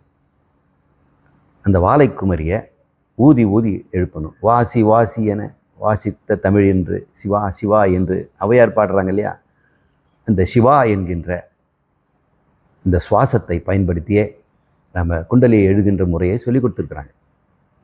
நான் உங்களுக்கு ப்ராக்டிக்கலாக எதுவும் சொல்ல மாட்டேன். நான் சொல்கிறத வச்சுக்கிட்டு நீங்கள் ப்ராக்டிஸ்லாம் பண்ணாதீங்க.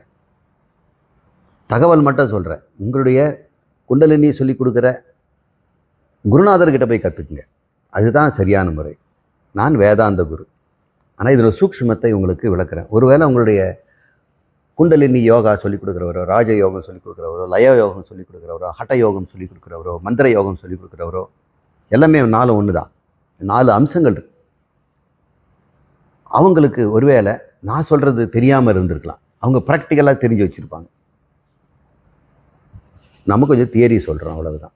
நம்ம தியரி வாத்தியார். ப்ராக்டிக்கலாக நீங்கள் அங்கே போய் கற்றுக்குங்க. சார் உங்களுக்கு வேண்டாமா? நீங்கள் செய்து பார்க்கலாமே, இவ்வளோ தெரிஞ்சு வச்சுருக்கீங்கன்னா. வேணுமா வேணாங்கிறது உங்களை பொறுத்து இருக்குது.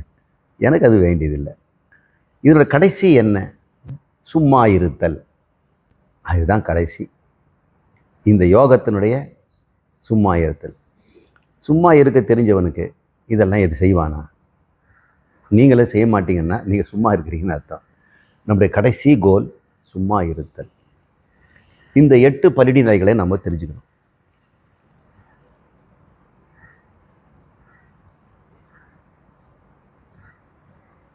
தெரியட்டு நிலையும் தரிசனப்படுத்தி அப்படின்னு ஔவையார் சொல்லுவாங்க.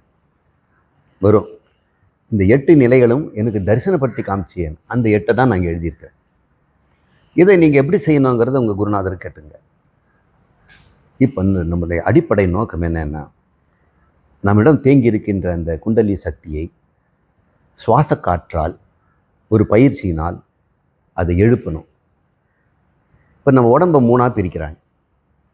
மூலாதாரத்திலேருந்து தொப்புள் வரைக்கும் அக்னி மண்டலம், தொப்புளிலேருந்து மார்பு வரைக்கும் ஆதித்ய மண்டலம் அப்படிங்கிறாங்க. அங்கிருந்து உச்சந்தலை வரைக்கும் சந்திர மண்டலங்கிறாங்க. சந்திர மண்டலத்துக்கு போகணும் தான் நமக்கு ஆசை. வள்ளலாரெல்லாம் சொல்ல சந்திர மண்டலத்தை கண்டு தெளிவோம் அப்படின்லாம் பாடுறார். இந்த சந்திர மண்டலத்தில் யார் இருக்கிறாங்க உச்சந்தலைன்னா சிவபெருமான் இருக்கிறாராம். வெறும் ஞான சொரூபமாக இருக்கிறாராம், சைதன்யமாக இருக்கிறாராம். மாயா சக்தி சொரூபமாக அம்பாள் இங்கே கீழே இருக்கிறார். எல்லாருக்கும் இவளை கொண்டு போய் பள்ளி அறையில் அவங்க கணவனோட சேர்க்கணும். இதுதான் சித்தருடைய முறை. அவங்க சேர்ந்ததுன்னா அர்த்தநாரியாகி கடைசியில் ஐக்கியம் ஆகிடுவாங்க. இது எப்படி கொண்டு போய் அம்பாளை கொண்டு போய் அவங்களுடைய வீட்டுக்காரர்கிட்ட ஒப்படைக்கிறது? அதுக்கு நிறைய தடைகள் இருக்குது. இப்போ முதல்ல அக்னி மண்டலத்தை தாண்டி ஆதித்ய மண்டலத்தின இது சொல்லுவாங்க. ஆதித்யன் இயக்கமும் குமுத சகாயன் குணத்தையும் கூறி அப்படின்னு வருவாங்க. குமுத சகாயன் அப்படின்னா, குமுதம்னா என்ன? அல்லி மலர். காலையில் மலரும் தாமரைப்பூ, அந்த கருக்கலில் மலரும் அல்லிப்பூ அப்படின்னு சொல்கிறாங்க இல்லையா? இரவில் மலரும் அல்லிப்பூ, கருக்கலில் மலரும் மல்லிகைப்பூ. இரவில் மலரக்கூடிய பொருள். நிலாவில் தான் மலரும். சூரியனை மலர்ந்தால் தாமரை, நிலா வந்தால் மலர்ந்ததுன்னா அது பேர் அல்லி. அதனால குமுத சகாயனுக்கு அப்படின்னு நிலாவுக்கு பேர். குமுத மலருக்கு சகாயம் பண்ணுறவனே, அதனால் நிலாவுக்கு ஒரு அழகான ஒரு பேர் குமுத சகாயன் குணத்தையும் கூறி அப்படின்னு சொல்லுவாங்க. அதனால் இந்த மண்டலத்தை இப்போ தெரிஞ்சுக்கிட்டோம்னா தான் அவங்க பாட்டை நம்ம புரிஞ்சிக்க முடியும். இதெல்லாம் ரகசியமான சித்தருடைய வார்த்தைகள். ஆதித்யன் இயக்கமும் குமுத சகாயன் குணத்தையும் கூறி, தெரியட்டு நிலையும் தரிசனப்படுத்தி, இந்த 8 நிலையை நம்ம பண்ணலாம். இங்கே இந்த அம்மாவை கொண்டு போய் உச்சந்தலையில் இருக்கக்கூடிய சகசிராரத்தில் இருக்கக்கூடிய சிவதளத்தில் கொண்டு போய் சேர்க்கறதுக்கு தடைகள் இருக்குது. அவங்க போகிறதுக்கு ஒரு பாதை வேணும். அந்த பாதை பேர் சுஷும்னா நாடி அப்படின்னு பேர். அது சுழுமுனை அப்படின்னு சொல்லுவாங்க. அந்த சுழுமுனை நாடி நம்முடைய மூலாதாரம்னு சொல்லக்கூடிய எருவாயும் கருவாயும் சேருகின்ற இடம். எருவாயினா மலம் போகிற இடம், கருவாயினா இனவிருத்தி செய்கிற இடம். இந்த ரெண்டும் பக்கம் பக்கம் தான் இருக்குது. அதுக்கு இடையில் ஒரு இடம் புள்ளி இருக்குது. அந்த இடத்துல முதுகு தண்டு போய் முடியுது. இது ஸ்தூலம். சூக்ஷ்மமாகவும் நம்மக்கிட்ட ஒரு முதுகு தண்டு இருக்குது. அது பேர் சுழும்னா, பிரம்மரந்திரம் அப்படின்னு சொல்கிறாங்க. வீணா தண்டம் அப்படின்னு சொல்கிறாங்க. ஏன்னா அது நாதம்லாம் கொடுக்கும். வீணா தண்டம். இந்த முதுகில் அது நேரடியாக போகுது. ஃபிசிக்கலாக தெரியுமா அப்படின்னா, மெடிக்கல் சயின்ஸில் ஆப்ரேஷன் பண்ணி பார்த்தோம்னா முதுகு தண்டுக்குள்ளே ஒரு தண்டு வடம் வருது. அது ஒயிட் கலரில் அப்படியே இருக்கும். வெளியே ஒயிட்டாக இருக்கும், உள்ளே சாம்பலாக இருக்கும். மூளையில் பார்த்தா வெளியே சாம்பலாக இருக்கும், உள்ளே ஒயிட்டாக இருக்கும். அப்படியே உல்ட்டாவாக இருக்கும். வெண்படலம் சாம்பல் படலம் அப்படின்னு படிப்போம். செர்ப்ரல் கார்டெக்ஸு, அப்புறம் மெடுல்லா அப்படிங்கிறோம். இங்கே வந்து பார்த்தா மாறி இருக்கும். இது எப்படி இருக்குதுன்னா, வேதம் சொல்லுது தாமரைப்பூ உன்னுடைய தண்டு மாதிரி நீளமாக இருக்கிறது, தாமரைப்பூனுடைய கிழங்கு மாதிரி இந்த குண்டலினி இருக்குது அப்படின்னு சொல்கிறாங்க. இது வந்து ஸ்தூலமாக நமக்கு முதுகு தண்டில் இருக்கக்கூடியது நரம்பு மண்டலம். அதை உணர்வு மண்டலம்னு சொல்கிறோம். இந்த நரம்பு மண்டலத்துக்கு 2 பக்கமாக முதுகுல சிம்பத்தட்டிக் நர்வஸ் சிஸ்டம் அப்படின்னு இருக்குது. பரிவு நரம்பு மண்டலம். அதில் 2 இருக்குது, சிம்பத்தட்டிக், பேராசிம்பத்தட்டிக். ஒன்று சிம்பத்தியை தூண்டும், உணர்வை தூண்டும், கோபம், பயம் இதெல்லாம் தூண்டும். இன்னொன்று அதை அடக்கும். இந்த அடக்கலைன்னா இது தூண்டிக்கிட்டே இருக்கும். இது 2 சமப்படுத்தணும். இதை இடைப்பிங்கலை அப்படின்னு சொல்கிறாங்க. இது 2 நமக்கு ஸ்தூலத்திலையும் இருக்குது.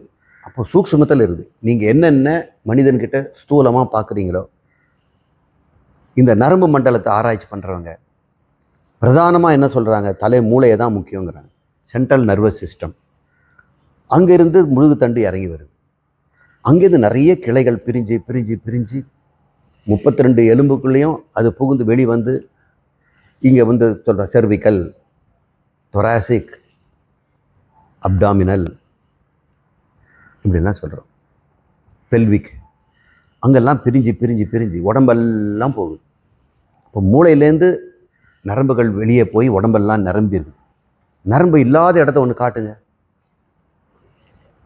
வேணும் காட்டுட்டுமா? ஒரு நல்ல ஊசி எடுத்து குத்தி காட்டுறேன். வலிக்குது இல்லை? எங்கே வலிக்காது உங்களுக்கு? எல்லா இடத்துலையும் வலிக்கும் சார். அப்போ நான் வலிக்குதுன்னா அங்கே நரம்பு இருக்குதுன்னு அர்த்தம். இங்கேருந்து நரம்பு மூளை கொண்டு போய் கொடுக்குது. இந்த உடம்புல இருக்கிற எல்லா பகுதியும் உங்களால் அசைக்க முடியுது இல்லை? அது காரணம் மூளையிலேருந்து நரம்பு கீழேயும் போகுது. இப்போ மூளையிலேருந்து வெளி போகிற நரம்பும் இருக்கிறது, உடம்புலேருந்து நரம்பு மூளைக்கு போகுது. எஃப்ரண்ட் அண்ட் டிஃப்ரெண்ட்டுங்கிறாங்க. வெளிச்செல்லும் நரம்புகள், உள் செல்லும் நரம்புகள், இதெல்லாம் உடம்புக்குள்ளே நிரம்பி இருக்குது. இந்த நரம்பு மண்டலத்தை மட்டும் எடுத்து பார்த்தா மனுஷன் மாதிரியே இருக்கும். ஒரு வலைப்பின்னல் மாதிரி இருக்கும், இந்த மாதிரி இருக்கும். இதெல்லாம் மெல்லிய இழைகள் அப்படின்னு வச்சுங்க. அதை நரம்புகள்னு சொல்கிறோம் இல்லையா? பாருங்கள் எத்தனை நரம்பு இருக்குது. இதே மாதிரி மனுஷனுக்கும் நீங்கள் தலை ஒன்று கை காலெலாம் வச்சிட்டிங்கன்னா குட்டிச்சாத்தா மாதிரி இருப்பான். மனுஷனை இந்த உடம்புல இருக்கக்கூடிய மாமிசத்தை எல்லாம் கரைச்சி எடுத்துட்டு நரம்பு மண்டலத்தை மட்டும் விட்டு வைடா அப்படின்னு சொல்கிறாங்க. விட்டு வச்சோம்னா எப்படி இருப்பான்? ஆவி மாதிரி இருப்பான். அவன் தான் ஆவி. ஒயிட் கலரில் நரம்பு மண்டலம். அவன் தான் மனுஷன். அவனுக்கு இந்த உடம்பெல்லாம் ஒரு அப்பெண்டிக்ஸ் தான், மேலே சேர்த்து வச்சிருக்கிறான். பாட்டெல்லாம் பாடுறாங்களே, நரம்பால் நார் கயிற்றிட்டு தசை கொண்டு வேய்ந்த இந்த சரீரம் சரிந்தால் முருகா நான் என்ன செய்வேன்? இந்த நரம்புன்ற நார் போட்டு கட்டி இந்த தசைங்கிறத வச்சு வேய்ச்சி வச்சுருக்காங்க, வேய்ந்து விட்டுருக்க உடம்பு. இது நலிந்தால், இது அழிந்தால் நான் எங்கே போவேன்? காலன் கேட்குறானே, என்னை எப்போ விட்டுடுவியா அப்படின்னு. இந்த நரம்பு மண்டலம் எப்படி இருக்குதோ அதே போல் கண்ணுக்கு தெரியாத ஒரு மண்டலம் இருக்குது. அது சூக்ஷ்ம மண்டலம். அது சூக்ஷ்ம சரீரம் அப்படின்னு பேர். அதுக்கு புரியட்ட காயம்னு வேறு பேர். புரியட்ட காயம் தெரியட்டு நிலையும் அப்படின்னு சொல்லுவாங்க. புலப்பட எனக்கு நெஞ்சில் கொடி கொண்ட நீலமேனியம்னு சொன்னாங்களே, அதுதான் இது. இப்போ கண்ணுக்கு தெரிகிற இந்த நரம்பு மண்டலம் மாதிரியே கண்ணுக்கு தெரியாத நாடி மண்டலம் இருக்குது. அதை நாடிகள்னு சொல்கிறாங்க. இது நரம்புங்கிறோம். நாடி நரம்பு அப்படியே அடிங்கிடுச்சுன்னு சொல்கிறோம்ல. அப்போ நரம்பை நீங்கள் சொல்லிட்டீங்க, நாடி எங்கே இருக்குது? டாக்டரால் பார்க்க முடியாது, சர்ஜரி பண்ணால் தெரியாது. செத்த பிறகு அதுதான் எழுந்து போகுது. நாடிகளோடு தான் மனுஷன் போகிறான். நாடிகள் என்ன? அது ஒரு உடம்பு. இது மாதிரி இருக்கும். இதில் என்னென்ன இருக்கும்? பிரதானமாக உள்ளம் இருக்குது. உள்ளம் இந்த தலை பகுதியில் தான் இருக்குது. அந்த உள்ளம் மட்டும் இருந்து புரோஜனம் இல்லையா? அதுக்கு ஞானேந்திரியங்கள் வேணும். கண், காது, மூக்கு இதெல்லாம் அறிவதற்கு. அப்புறம் கர்மேந்திரியங்கள், எடுக்க, நடக்க, இனவர்த்தி செய்ய, கழிக்க, பேச, இதெல்லாம் 5 செயல்கள் இதுக்கும் இருக்கும். அப்போ உள்ளம், அதோடு சேர்த்து ஞானேந்திரியங்கள் 5, கர்மேந்திரியங்கள் 5, அப்புறம் இந்த நாடிகள். இதுக்கு வேலை செய்யறதுக்கு எனர்ஜி வேணும். அது பிராணன், பஞ்சப்பிராணன். அபானன், பிராணன், அபானன், வியானன், சமானன், உதானன் அப்படின்ற 5 பிராணன்கள். இதெல்லாம் சேர்ந்து தான் ஆவி. நாமெல்லாம் ஆவிகள் தான். செத்த பிறகு ஆவி இல்லை. கூடு விட்டு ஆவி போனால் கூடவே வருது. கூடு விட்டு ஆவி போனால் கூடுங்கிற உடம்பு. இப்போவே நாம் ஆவி தான். ஆனால் வெளியே ஆவி பார்த்தா பயப்படுறோம். உண்மையில் அதுங்களை பார்த்து பயப்பட வேணாம், அது ஒன்றும் பண்ணாது. மனுஷன்தான் ரொம்ப டேஞ்சரஸ்.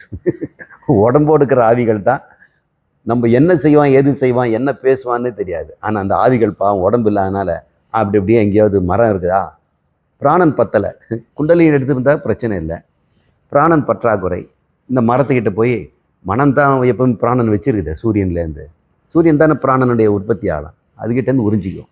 நல்ல மரத்துக்கிட்டலாம் தொங்கிக்கிட்டு இருக்கோன்னு சொல்லுவாங்க. அங்கெல்லாம் போகாதீங்க. நம்மகிட்டே வந்து பிராணனை பிடுங்குவாங்க. என்ன ஒரு ஒரு நாடியை கொண்டு வந்து நம்ம உடம்புல உள்ளே விட்டுட்டாங்கன்னா நம்ம நாடியிலேருந்து அப்படியே பிராணனை உறிஞ்சிடுவாங்க. அப்புறம் நம்மக்கிட்டே இருப்பாங்க. குடிகார ஆவி ஒருத்தன் ஆவியான பிறகு குடிகாரனாக இருக்கிறான். அவனுக்கு தாகம் எடுக்குது. என்ன தாகம்? மது. என்ன பண்ணுவான்? எங்கேயாவது போட்டு ஒரு உறிஞ்சிக்க வேண்டியது தானே. நம்ம இப்போ முன்னெல்லாம் யாராவது வண்டி நிறுத்தினாங்க, பெட்ரோல் டேங்கை உரிச்சு கொஞ்சம் அப்படியே பாட்டிலை பிடிச்சிட்டு வந்துடுவாங்கல்ல, எப்படி செய்வாங்க. கல்லூரியில் நான் பார்க்கும்போது ஸ்டாண்டில் பையன் வந்து வாயில் உறிஞ்சி பாட்டிலை பிடிச்சிட்டு இருப்பான். என்னை பார்த்தோன்னா மறைஞ்சிடுவான். இப்படி இந்த ஆவிகளும் குடிகாரன் இந்த மாதிரி டாஸ்மாக் மாதிரி இடத்துலலாம் கூட்டமாக இருக்கிறாங்கல்ல, அங்கே போனால் என் உடம்புலையாவது ஒரு ப்ளக்கை சொருவிட வேண்டியதான். அந்த ப்ளக் என்ன? இந்த நாடிகள் தான். சுழுமனா நாடியிலேருந்து ஒரு ப்ளக் எடுத்து அவனுடைய சுழுமனா நாடியில் உள்ள சொருகிட்டான்னா அவன்தெல்லாம் இவனுக்கு போயிடும். பத்தலையே அப்படின்பா. எங்கே போச்சுன்னே சரி. இனிமேல் அவன் வந்து தப்பிக்கவே முடியாது. 2 பேர் குடிக்கணும். அவன் தாயம் வயிற்றுக்குள்ளே ஒரு சூக்ஷ்ம சரீரம் வளருது இல்லை, அதுக்கு 2 வேளை சாப்பிட வேண்டியதாரு.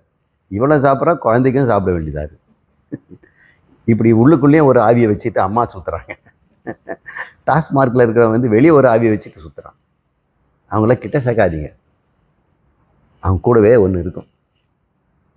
இந்த கெட்ட எண்ணங்களும் துஷ்ட குணங்களும் காம எண்ணங்களும் குரோத எண்ணங்களும் இருந்தால் அது சம்பந்தமான உணர்வுடையதெல்லாம் ஒட்டிகிட்டு இருக்கோம். அதுங்கெல்லாம் நற்கதியே போகாதது, இங்கே தான் சுற்றிட்டு இருக்கோம். இதெல்லாம் பார்த்தா பயந்துடாதீங்க. அதுக்கு தான் காப்பு கட்டியிருக்கிறாங்க. எல்லாரும் ஒரு தாயத்தோ ஒரு காப்போ கட்டை விரல்லையோ அல்லது பெரு விரலையோ ஒரு இரும்பு கட்டிக்குவாங்க. ஏதாவது உணவுப் பொருள் எடுத்துகிட்டு போனால் பையில் வந்து கறியை போடுவாங்க, ஒரு மிளகாய் போடுவாங்க. பசியோடு இருக்கிறது வந்து ஒட்டிக்கும் இல்லை. இதுலேருந்து இதுலேருந்து காப்பாற்று. இந்த உலகத்தில் எவ்வளோ கிருமிகள், இது கொரோனா, அப்புறம் அமீபா, கொசு, இதெல்லாம் மருந்து இருக்குது. இதை விட அதிகமான நோய் பரப்புறது வெளியே சுற்றிட்டு இருக்குது. மனநோயை உண்டாகுதுங்க. சித்தர்கள் இதெல்லாம் சொல்லி கொடுத்துருக்குறாங்க. போகிற போக்கில் இதெல்லாம் சொல்லிகிட்டு இருக்கேன். இப்போது இந்த அம்மாள் சிவனை போய் அடைவதற்கு ராஜபாட்டை ஒன்று வேணும் இல்லையா, அதுதான் சுழுமனா நாடி. இப்போ அது வந்து அழுக்காக இருக்குது. அது இல்லாமல் இடப்பிங்களைன்னு வேறு இருக்குது. இது வழியாகவும் போயிடுச்சுன்னா 3 பாதையில் எங்கே போவாங்க? இந்த 3த்தையும் 2 ஒரு பாதையாகணும். இடதையும் பிங்களையும் நாடி சுத்தி பிராணாயாமங்கிற முறையில் நாடிகளை சுத்தம் பண்ணணும்.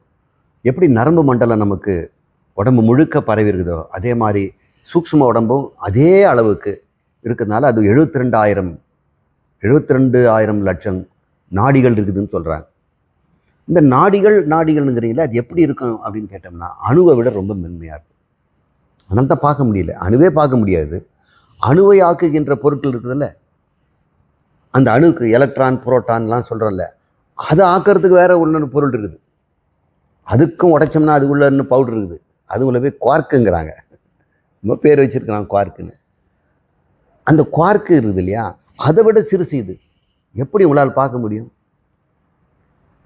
அந்த அப்பேற்பட்ட மென்மையானது அது 1 கோடி தடிமனாகும். எப்படி வந்து சின்ன சந்தெல்லாம் தெரிந்து பெரிய தெருவாகுதோ, தெருவெல்லாம் சேர்ந்து வந்து மெயின் ரோடாகுதோ, மெயின் ரோடு முழுக்க ஹைவேவாக மாறுது இல்லை.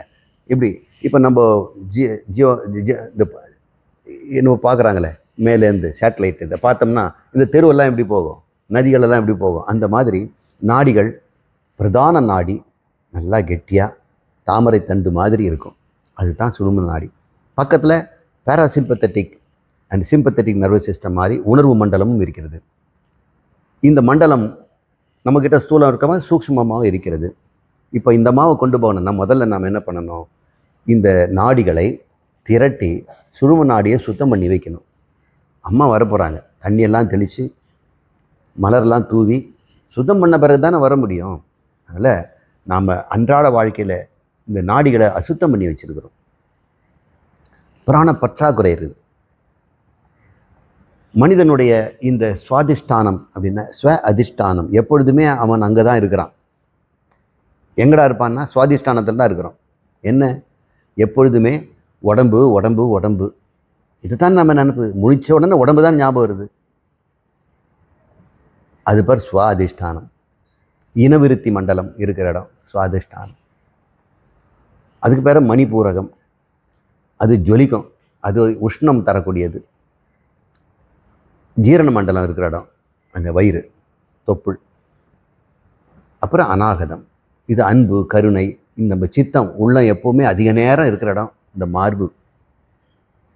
இங்கே விசுப்திங்கிற இடத்துல தான் எண்ணங்கள் எல்லாம் தோன்றி சொற்களாக மாறுறோம். இந்த இடத்துல அது சுத்திகரிப்பு நிலையம். ரொம்ப சுத்தமாக இருக்கும். எப்படி சுத்தம்னா கண்ணுக்கு தெரியாத எண்ணங்கள் மூலாதாரத்துலேருந்து எழுந்துக்குது. அது பரான்னு பேர். அது எப்படி இருக்குதுன்னு தெரியாத எண்ணங்கள் நமக்கு ஒன்றும் புரியல சார் எனக்கு அப்படின்னு சொல்கிறாங்க இல்லையா, அது பஷ்யந்தி அப்படின்னு சொல்கிறாங்க. அப்புறம் இங்கே வரும் மத்தியமை. இது மார்பில் இருக்குதுங்க, சொல்ல நினைக்கிறேன், எனக்கு என்னன்னு ஞாபகம் இல்லை அப்படின்னு சொல்கிறோம். ஆனால் எண்ணங்கள் இருக்குது, அது ஒரு குழப்பமான எண்ணமாக இருக்கிறது பேர் பஷ்யந்தி. பார்க்கப்படுது, உணர்வு அறியப்படுது. பரா என்ற இடத்துல அது தெரியாது. பராங்கிறது மூலாதாரம், அங்கே தான் எண்ணங்கள் எல்லாம் பிறக்குது. ஆனால் எப்படிப்பட்டதாக இருந்தது அது தெரியவே தெரியாது. இந்த யோகம் வரும்பொழுது ஒரு நாதம் பிறக்கும், அதுவும் பராலேருந்து தான் உண்டாகும். அது தூய எண்ணம், மனது சுத்தமான பிறகு நம்மக்கிட்ட ஒரு நாதம் பிறக்கும். அது ஓங்காரமாக இருக்கலாம், ஹம்னு ஒரு சவுண்டு கேட்கலாம், ஹம்னு ஒரு சவுண்டு கேட்கலாம். அல்லது எலக்ட்ரிக்கல் ஒரு wire connection, high tension wire போனாங்க என்னன்னா எப்படி கேட்குங்க, ஹம்மிங் சவுண்டு வருதில்ல, அந்த மாதிரி சவுண்டு நமக்குள்ள முதுகு தண்டில் கேட்கும், தலையிலையும் கேட்கும். அது பேர் நாதம்னு பேர். அந்த நாதம் பரா என்று சொல்லக்கூடிய குண்டலினிலிருந்து எழுந்து நமக்கு கேட்காமலே இருந்தது பஷ்யந்தியில். அப்புறம் மத்தியமையில் இருக்குது, என்னால் கரெக்டாக சொல்ல முடியலங்க, பேர் என்னமோ காலை தான் ஆரம்பிக்கும், என்னன்னு தெரியல அப்படின்னு சொல்கிறோம். அப்புறம் தொண்டை வரைக்கும் இருக்குதுங்க அப்படிங்கிறோம். இங்கே வந்துடும், இங்கே வந்த உடனே வந்துருச்சு, கமலம் அப்படின்னு சொல்கிறோம். அப்போ எப்படி சொல்கிறோன்னா பரா பஷ்யந்தி மத்தியமை, இங்கே சூக்ஷ்ம விகாரி, அது விகாரப்படுது கமலயம்னு. அப்புறம் வாயில் வரும்போது ஸ்தூல விகாரி. இப்படி தான் நம்ம பேசுகிறோம்.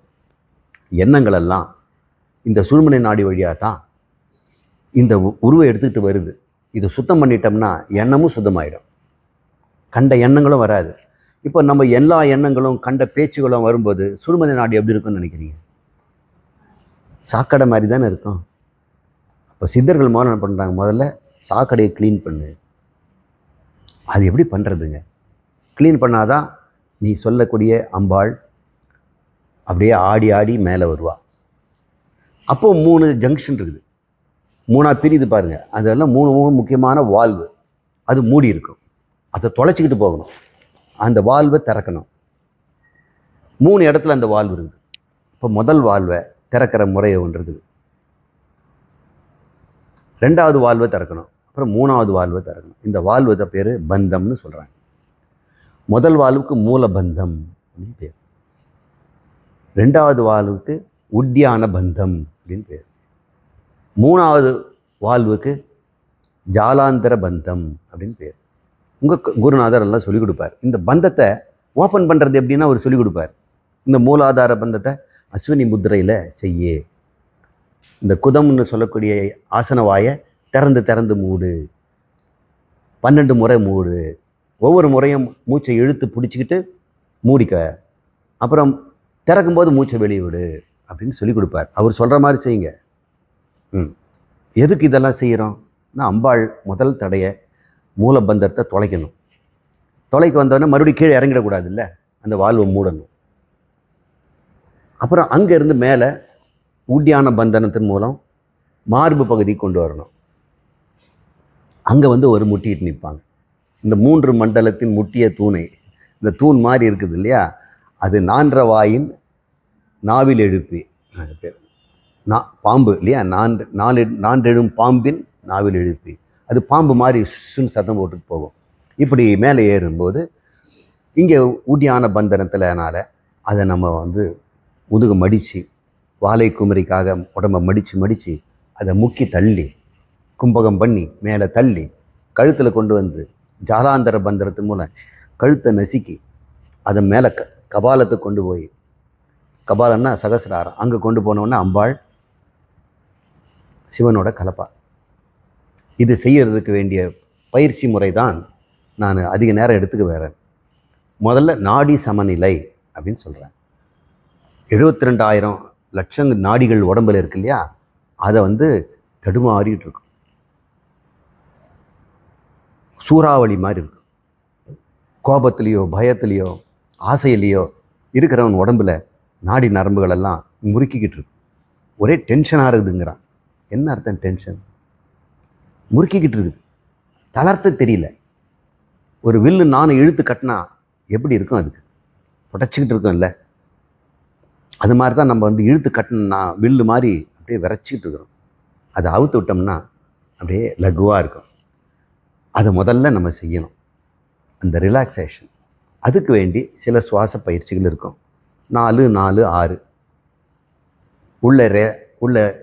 உள்ள உறிஞ்சிக்கிறோம் இல்லையா, உள் மூச்சு 4 செகண்டு, அப்புறம் உள்ள கொஞ்சம் 4 செகண்டு ஏதோ நம்ம வச்சுங்க கும்பகம். அதுக்கப்புறம் மெல்ல 6 செகண்டு. நம்ம முடிஞ்சதுன்னா அதை 8 8ன்னு பண்ணிக்கலாம். 8 8 16ன்னு பண்ணுங்க. இன்னும் முடிஞ்சவங்க 16 16 32ன்னு பண்ணுங்க. எப்படியோ இந்த ப்ரப்போர்ஷன் இருக்கணும். உள்ள இழுக்கிறதும் கும்பகமோ பூரகமோ ரேசகமோ எப்படி செய்யணும்னு கேட்டு தெரிஞ்சுக்க. இது செய்த உடனே ஒரு 12 முறை செய்த உடனே உடம்புல இருக்கிற நாடிகள்லாம் கொஞ்சம் ரிலாக்ஸ் ஆகி எண்ணங்களெல்லாம் மறைஞ்சு, வண்டி நிறுத்துறது, பார்க்கிங் பண்ண டைம் இல்லை, அங்கே போனோம் இங்கே போனோம், தியான கிளாஸில் வந்து உட்காந்துட்டோம், அவசரமாக வந்துட்டோம், கிளாஸை வேறு ஆரம்பிச்சிட்டாரு, இந்த படபடப்பு இருக்கிறதெல்லாம் கொஞ்சம் இந்த சுவாசத்தில் நாடி சமநிலை அடையும். அதுக்கப்புறம் மூலாதாரத்தில் இருக்கக்கூடிய அம்பாளை எழுப்பணும் இல்லையா, அதை வந்து செய்வதற்கு முன்னாடி இந்த இடப்பிங்களை நாடிகளை, இந்த இடநாடி பிங்களை நாடிங்கிறாங்க. உங்களுடைய வலது பக்கம் இருக்கிறது பிங்களை, இடது பக்கம் இருக்கிறது இடா நாடி. இது சந்திரன், இது சூரியன், அது மாதிரி பறைஞ்சிருக்கிறோம். இந்த சந்திரனும் சூரியனும் ஒன்றா சேரணும். அப்போ சுழும நாடி சூரியனுடைய பிரகாசமும் சந்திரனுடைய குளுமையும் இருக்கும் அப்படின்னு உபனிஷத் சொல்லுது. இந்த நாடி எப்படி இருக்குமா? சூரியன் மாதிரி பிரகாசமாக இருக்குமா, ஆனால் சந்திரன் மாதிரி குழுகுலுன்னு இருக்குமா, டியூப்லைட் மாதிரி. டியூப்லைட் குழுகுலுன்னு இருக்குது இல்லையா, ஆனால் சூரியன் மாதிரி பிரகாசிக்குது இல்லையா. இதே மாதிரி நீங்கள் கற்பனை பண்ணிக்கணும். உங்கள் முதுகு தண்டில் சுழும நாடி ஒரு டியூப்லைட்டு போட்டால் மாதிரி இருக்கணும், குழுன்னு இருக்கணும். அப்போ இந்த இடப்பிங்களை நாடியை சமநிலைப்படுத்தி ஒன்றாக திரட்டி ஒன்றா சேர்த்துணும். வள்ளியும் தெய்வானையும் முருகனுடன் சேர்த்துடணும். முருகன் சேர்ந்துட்டார்னா விநாயகர் தான் மூலாதாரத்தில் இருக்கிறார். அவர் துணையால் சக்தி மேலே போய் சிவனோட சேர்ந்துக்குவார். அதனால் விநாயகரோட இந்த வள்ளியை சேர்க்கறதுல பெரிய ஹெல்ப் பண்ணியிருக்கிறார் முருகனுக்கு. வள்ளியை ஒன்றும் கல்யாணமே பண்ணிக்க மாட்டேன் பிடிவாதம் பண்ணிட்டு இருந்தா. யானை மோரை வந்து அண்ணா நீ வந்து கொஞ்சம் மிரட்டுங்க அப்படின்னு. அவர் மிரட்டினோடனே இந்த தாத்தா மாதிரி இருக்கிற முருகன் கிட்ட போய் கட்டி பிடிச்சிட, காப்பாற்றுங்க வந்தியா வழிக்கு அப்படின்னு, போங்கண்ணா அப்படின்னு நினச்சிட்டாரு. அப்போது விநாயகருடைய துணை இல்லாமல், மூலாதாரத்தில் இருக்க விநாயகர் துணை இல்லாமல் நம்ம முருகனும் வள்ளியை தெய்வானை சேர்க்க முடியாது. இதெல்லாம் புராண கதைகளில் சொல்லப்பட்டிருக்கிறாங்க. சித்தர்கள் அதை வந்து ரகசியமாக நமக்கு சொல்லி வச்சுருக்கிறாங்க. இப்போ இந்த 3 மண்டலங்கள் பார்த்தோம் இல்லையா, அக்னி மண்டலம், ஆதித்ய மண்டலம், சந்திர மண்டலம். அதுக்கப்புறம் நம்முடைய சகசிரார மண்டலத்துக்கு போய் சேர்ந்துடும். இதை தொலைக்கிற வழியை தான் நம்ம வந்து மூலபந்தனம், உத்தியான பந்தனம், அப்புறம் ஜாலாந்தர பந்தனம் அப்படின்னு சொல்லி கொடுப்பாங்க. சொல்லி முடித்த உடனே என்ன ஆகும்? நாடி சுத்தி செய்து நாடிகளை திரட்டின உடனே இந்த மூலாதாரத்தில் இருக்க அம்மாவை எழுப்பணும். அது எழுப்பதற்கு அதுக்கும் மூச்சு பயிற்சி வேணும். இதுக்கு என்ன பண்ணோம்? மூண்டடு கனலை காலால் எழுப்பி அப்படின்னு பாடுவாங்க.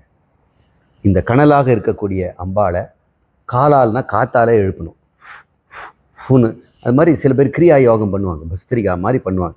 பண்ண பண்ண பண்ண அது சூடேறி அந்த ஆவி ஆகிடுவாங்க, வாயு நிலை வந்துடுவாங்க. அப்புறம் மணிப்பூரகம் வந்து அக்னியில் சேர்ந்து சூடாயிடுவாங்க. அப்புறம் மேலே எழுந்துக்கிறது ஈஸி. இப்படி பண்ணுறது ஒரு முறை இருக்குங்க. இதுக்கு வஜ்ராசனத்தில் உட்காந்து குதத்தை குதிக்காலால் அமுக்கி பிடிச்சி இதெல்லாம் செய்வாங்க. இதெல்லாம் அங்கே கற்றுக்குங்க. செய்துக்கிட்டு ஏன் செய்கிறாங்கிறத நான் சொல்லி கொடுக்குறேன், அவ்வளோதான். நீங்கள் செய்கிறத அவங்ககிட்ட கற்றுக்குங்க. பிறகு பந்தம் திறக்கணும். இந்த 3 பந்தங்களும் இது திறந்த உடனே இப்போது ஃப்ரீயாக ராஜபாட்டை சுத்தமாயிடும். இந்த இடத்துல நாதத்துக்கு வெயிட் பண்ணணும். இந்த சமயத்தில் நாதத்துக்குன்னா ஒரு சப்தம் உண்டாகும்.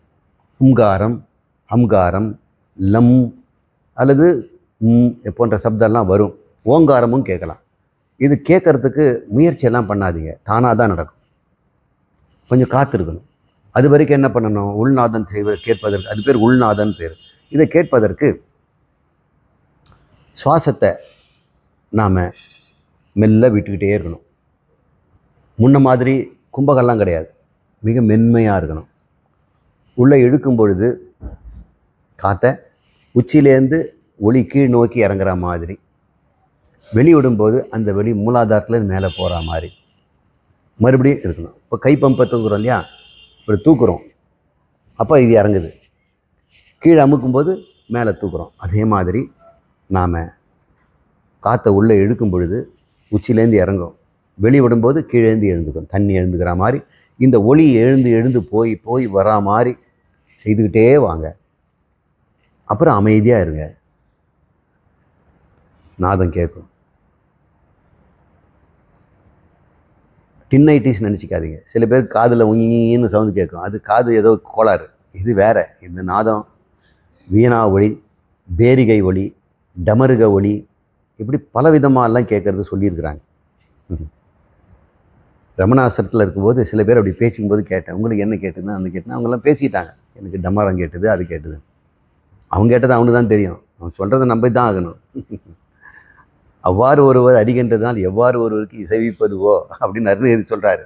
அதை அவமும் உணரணும். இந்த நாதம் கேட்குதோ எல்லாம் முக்கியம் இல்லைங்க, கேட்டால் நல்லது. அதிகமாக கேட்டுடுச்சுன்னா பிரச்சனை வேறு. என்கிட்ட நிறைய பேர் அந்த பிரச்சனையோட வந்து சரி பண்ண வேண்டியிருக்கும். அந்த உள்நாதம் கேட்ட உடனே நீங்கள் ரெடி ஆகிட்டீங்க. இப்போது சுஷுப்தியில் சுஷுப்த சலனம், இந்த சுழுமுனா நாடியில் ஒரு சலனத்தை நீங்கள் தினமும் உணர்வீங்க. முதுகில் குறுகுறுப்பாக இருக்கும், குளிர்ச்சியாக இருக்கும். ஏதோ ஒன்று முதுகு தண்டில் என்ன குளிர்ச்சியாக இருக்கிற மாதிரி இருக்கும். ஏதோ உள்ளுக்குள்ளே அப்படி எறும்பு போகிற மாதிரி இருக்கும். இப்படிலாம் சில உணர்வுகள்லாம் வரும். வரலைன்னா கவலைப்படாதீங்க. ஒவ்வொருத்தருக்கும் ஒரு ஒரு மாதிரி ராசி, எல்லாருக்கும் ஒரே மாதிரி இருக்காது. அடுத்த இந்த சலனம் வரும்பொழுது இனிமேல் இந்த பயிற்சியெல்லாம் சீக்கிரமே முடிச்சுக்கணும். சீக்கிரமே இந்த சலனத்துக்கு தான் போகணும். உங்களுக்கு தான் 10-15 நாள் இந்த பயிற்சி முடிச்சிட்டிங்க இல்லையா, முடித்த உடனே இந்த நாடிகளை சுத்தம் பண்ணுறதோ, இடப்பிங்களை ஒன்றா சேர்க்குறதோ, குண்டலினி தான் எழுப்பியாச்சு இல்லையா, அப்புறம் மூலபந்தனம் ஒரு குயிக்காக பண்ண உடனேயே சலனம் வேகமாக போக ஆரம்பிச்சிடும், நாதமும் கேட்க ஆரம்பிச்சிடும். இந்த சலனம் வந்தோடனே இப்போ நீங்கள் தயாராகிட்டீங்க. குருநாதர் சொல்லுவார், எப்படி இருக்குது உங்களுக்கு ஃபீலிங், என்ன பண்ணுறீங்க அப்படின்னு. இப்போது அம்பாளை கொண்டு போய் சகசிராரத்தில் இருக்கக்கூடிய சிவனோடு சேர்க்கறது, அது எப்படி பண்ணுறது அப்படின்னு ஒரு முறை இருக்குது. அது உள்நாக்கின் மூலமும் அது யோசிக்கிறது அப்படின்னு சிலதெல்லாம் இருக்குது. நீங்கள் குருநாதர்கிட்ட கேட்டுங்க, அவர் என்ன பண்ணுவார். அது செய்யும் பொழுது இந்த அம்பாளினுடைய ஒளி சப்தம் ஐயனுடைய ஒளியோடு சேரும். ஆடியோ விஷுவல், ஆடியோனா சவுண்டு, விஷுவல்னா லைட்டு. ஆடியோ விஷுவல் எஃபெக்ட் அங்கே கிடைக்கும். இந்த சப்தம் ஒளியோடு கலக்கும் அப்படின்னு சொல்கிறாங்க. சரி, உங்களுக்கு இது என்னுடைய அடையாளம் என்ன? இப்படி நாள் பயிற்சி பண்ணிங்களே, நல்ல ஒழுக்கமாக வாழ்ந்து எண்ணங்களை சுத்தம் பண்ணிக்கிட்டு இருந்தீங்களே, என்ன நடந்ததுன்னா, இந்த சமயத்தில் தான் சிவசக்தி ஐக்கியம் வரும்பொழுது அமனபாவம், அமனஸ்க நிலை, மனமே இல்லாதது மாதிரி இருக்கும். உங்களுக்கு மைண்டே இருக்காது, ஆனால் நீங்கள் இருப்பீங்க. ஆத்மா இருக்கும், முடிச்சுக்கிட்டு இருக்கும், ஆனால் தலை இருக்காது. உங்களுக்கு தியானத்தில் இருப்பீங்க, கழுத்து மேலே தலையே இருக்காது. வெற்று ஆகாயம்தான் தெரியும். நீங்கள் ஆகாயமாக மறைஞ்சிடுவீங்க. இது வரைக்கும் உடம்புக்குள்ளே ஒரு ஆளாக இருந்தீங்க, இப்போது தலையே போச்சு, நீங்கள் எங்கும் போயிடுவீங்க. எங்கும் விரிந்த பராசக்தியாக பரவச நிலையை அங்கே உணர முடியும். அது சில பேர் ஆனந்தமாக நினைக்கிறாங்க. ஆணும் பெண்ணும் கூடியிருக்காங்க இல்லையா, அம்மாவும் அம்பாவும். அப்போ ஆனந்தத்துக்கு என்ன குறைச்சல்? அது ஒரு பெரிய பிளிஸ் அப்படின்னு சொல்கிறாங்க. அந்த சமயத்தில் அமுத தாரைன்னு சொல்லி உச்சியிலேருந்து இனிப்பான ரொம்ப சுவையான ஒரு அமுதம் உள்ளுக்குள்ளே நிரம்பிட்டு இருக்கிற மாதிரி, உடம்பு முழுக்க கிளுகிளுப்பாக வர மாதிரி ஒரு உணர்வை அது அடைவார்கள். இது உங்களுக்கு இருந்ததுன்னா குருக்கிட்ட சொல்லுங்கள், அது நல்லது தானா, அது எப்படி இருக்குது அப்படின்னு அவர் சொல்லிக் கொடுப்பார். அப்புறம் அதன் பிறகு இனிமேல் இந்த பயிற்சியே வேண்டாம். எப்பொழுதுமே சகஸ்ரத்தில் ஒரு ஜோதி இருக்கும். ஜோதின்னா நான் விடுபட்டவன், நான் சரீரம் அல்ல, நான் உள்ளம் அல்ல, நான் பரபிரம்மம் அப்படிங்கிற ஒரு உணர்வு இருந்துகிட்டே இருக்கும். ஆனால் காரியங்கள் நடந்துக்கிட்டே இருக்கும். அதன் பிறகு விஷய சூன்யம்னு ஒன்று உண்டாகும். எதுவுமே எண்ண முடியாது. யாராவது வந்து உலக விஷயம் பேசணும்னா அது காதில் ஊசி குத்துற மாதிரி. எப்படி இருக்கீங்கன்னு கேட்டால் கூட பதில் சொல்கிறதுக்கு தயக்கமாக இருக்கும். இதெல்லாம் சொல்லி ஆகணுமா?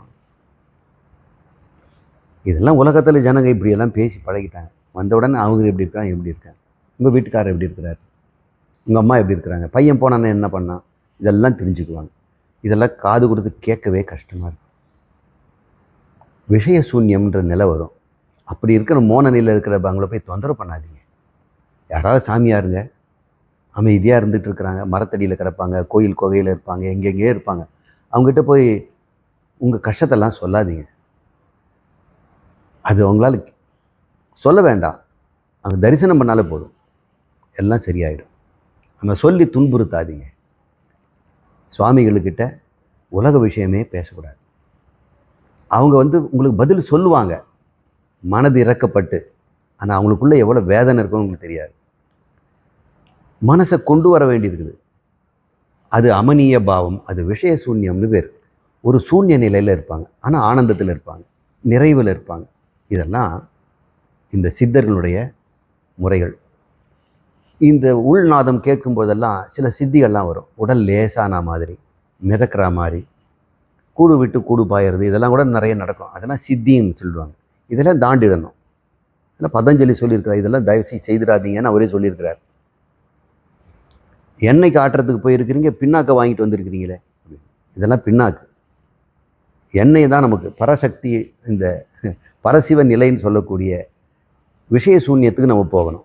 விஷய சூன்யம் வந்தவன்கிட்ட யாரும் வேதாந்தத்தை தவிர வேறு எதுவும் பேசக்கூடாது.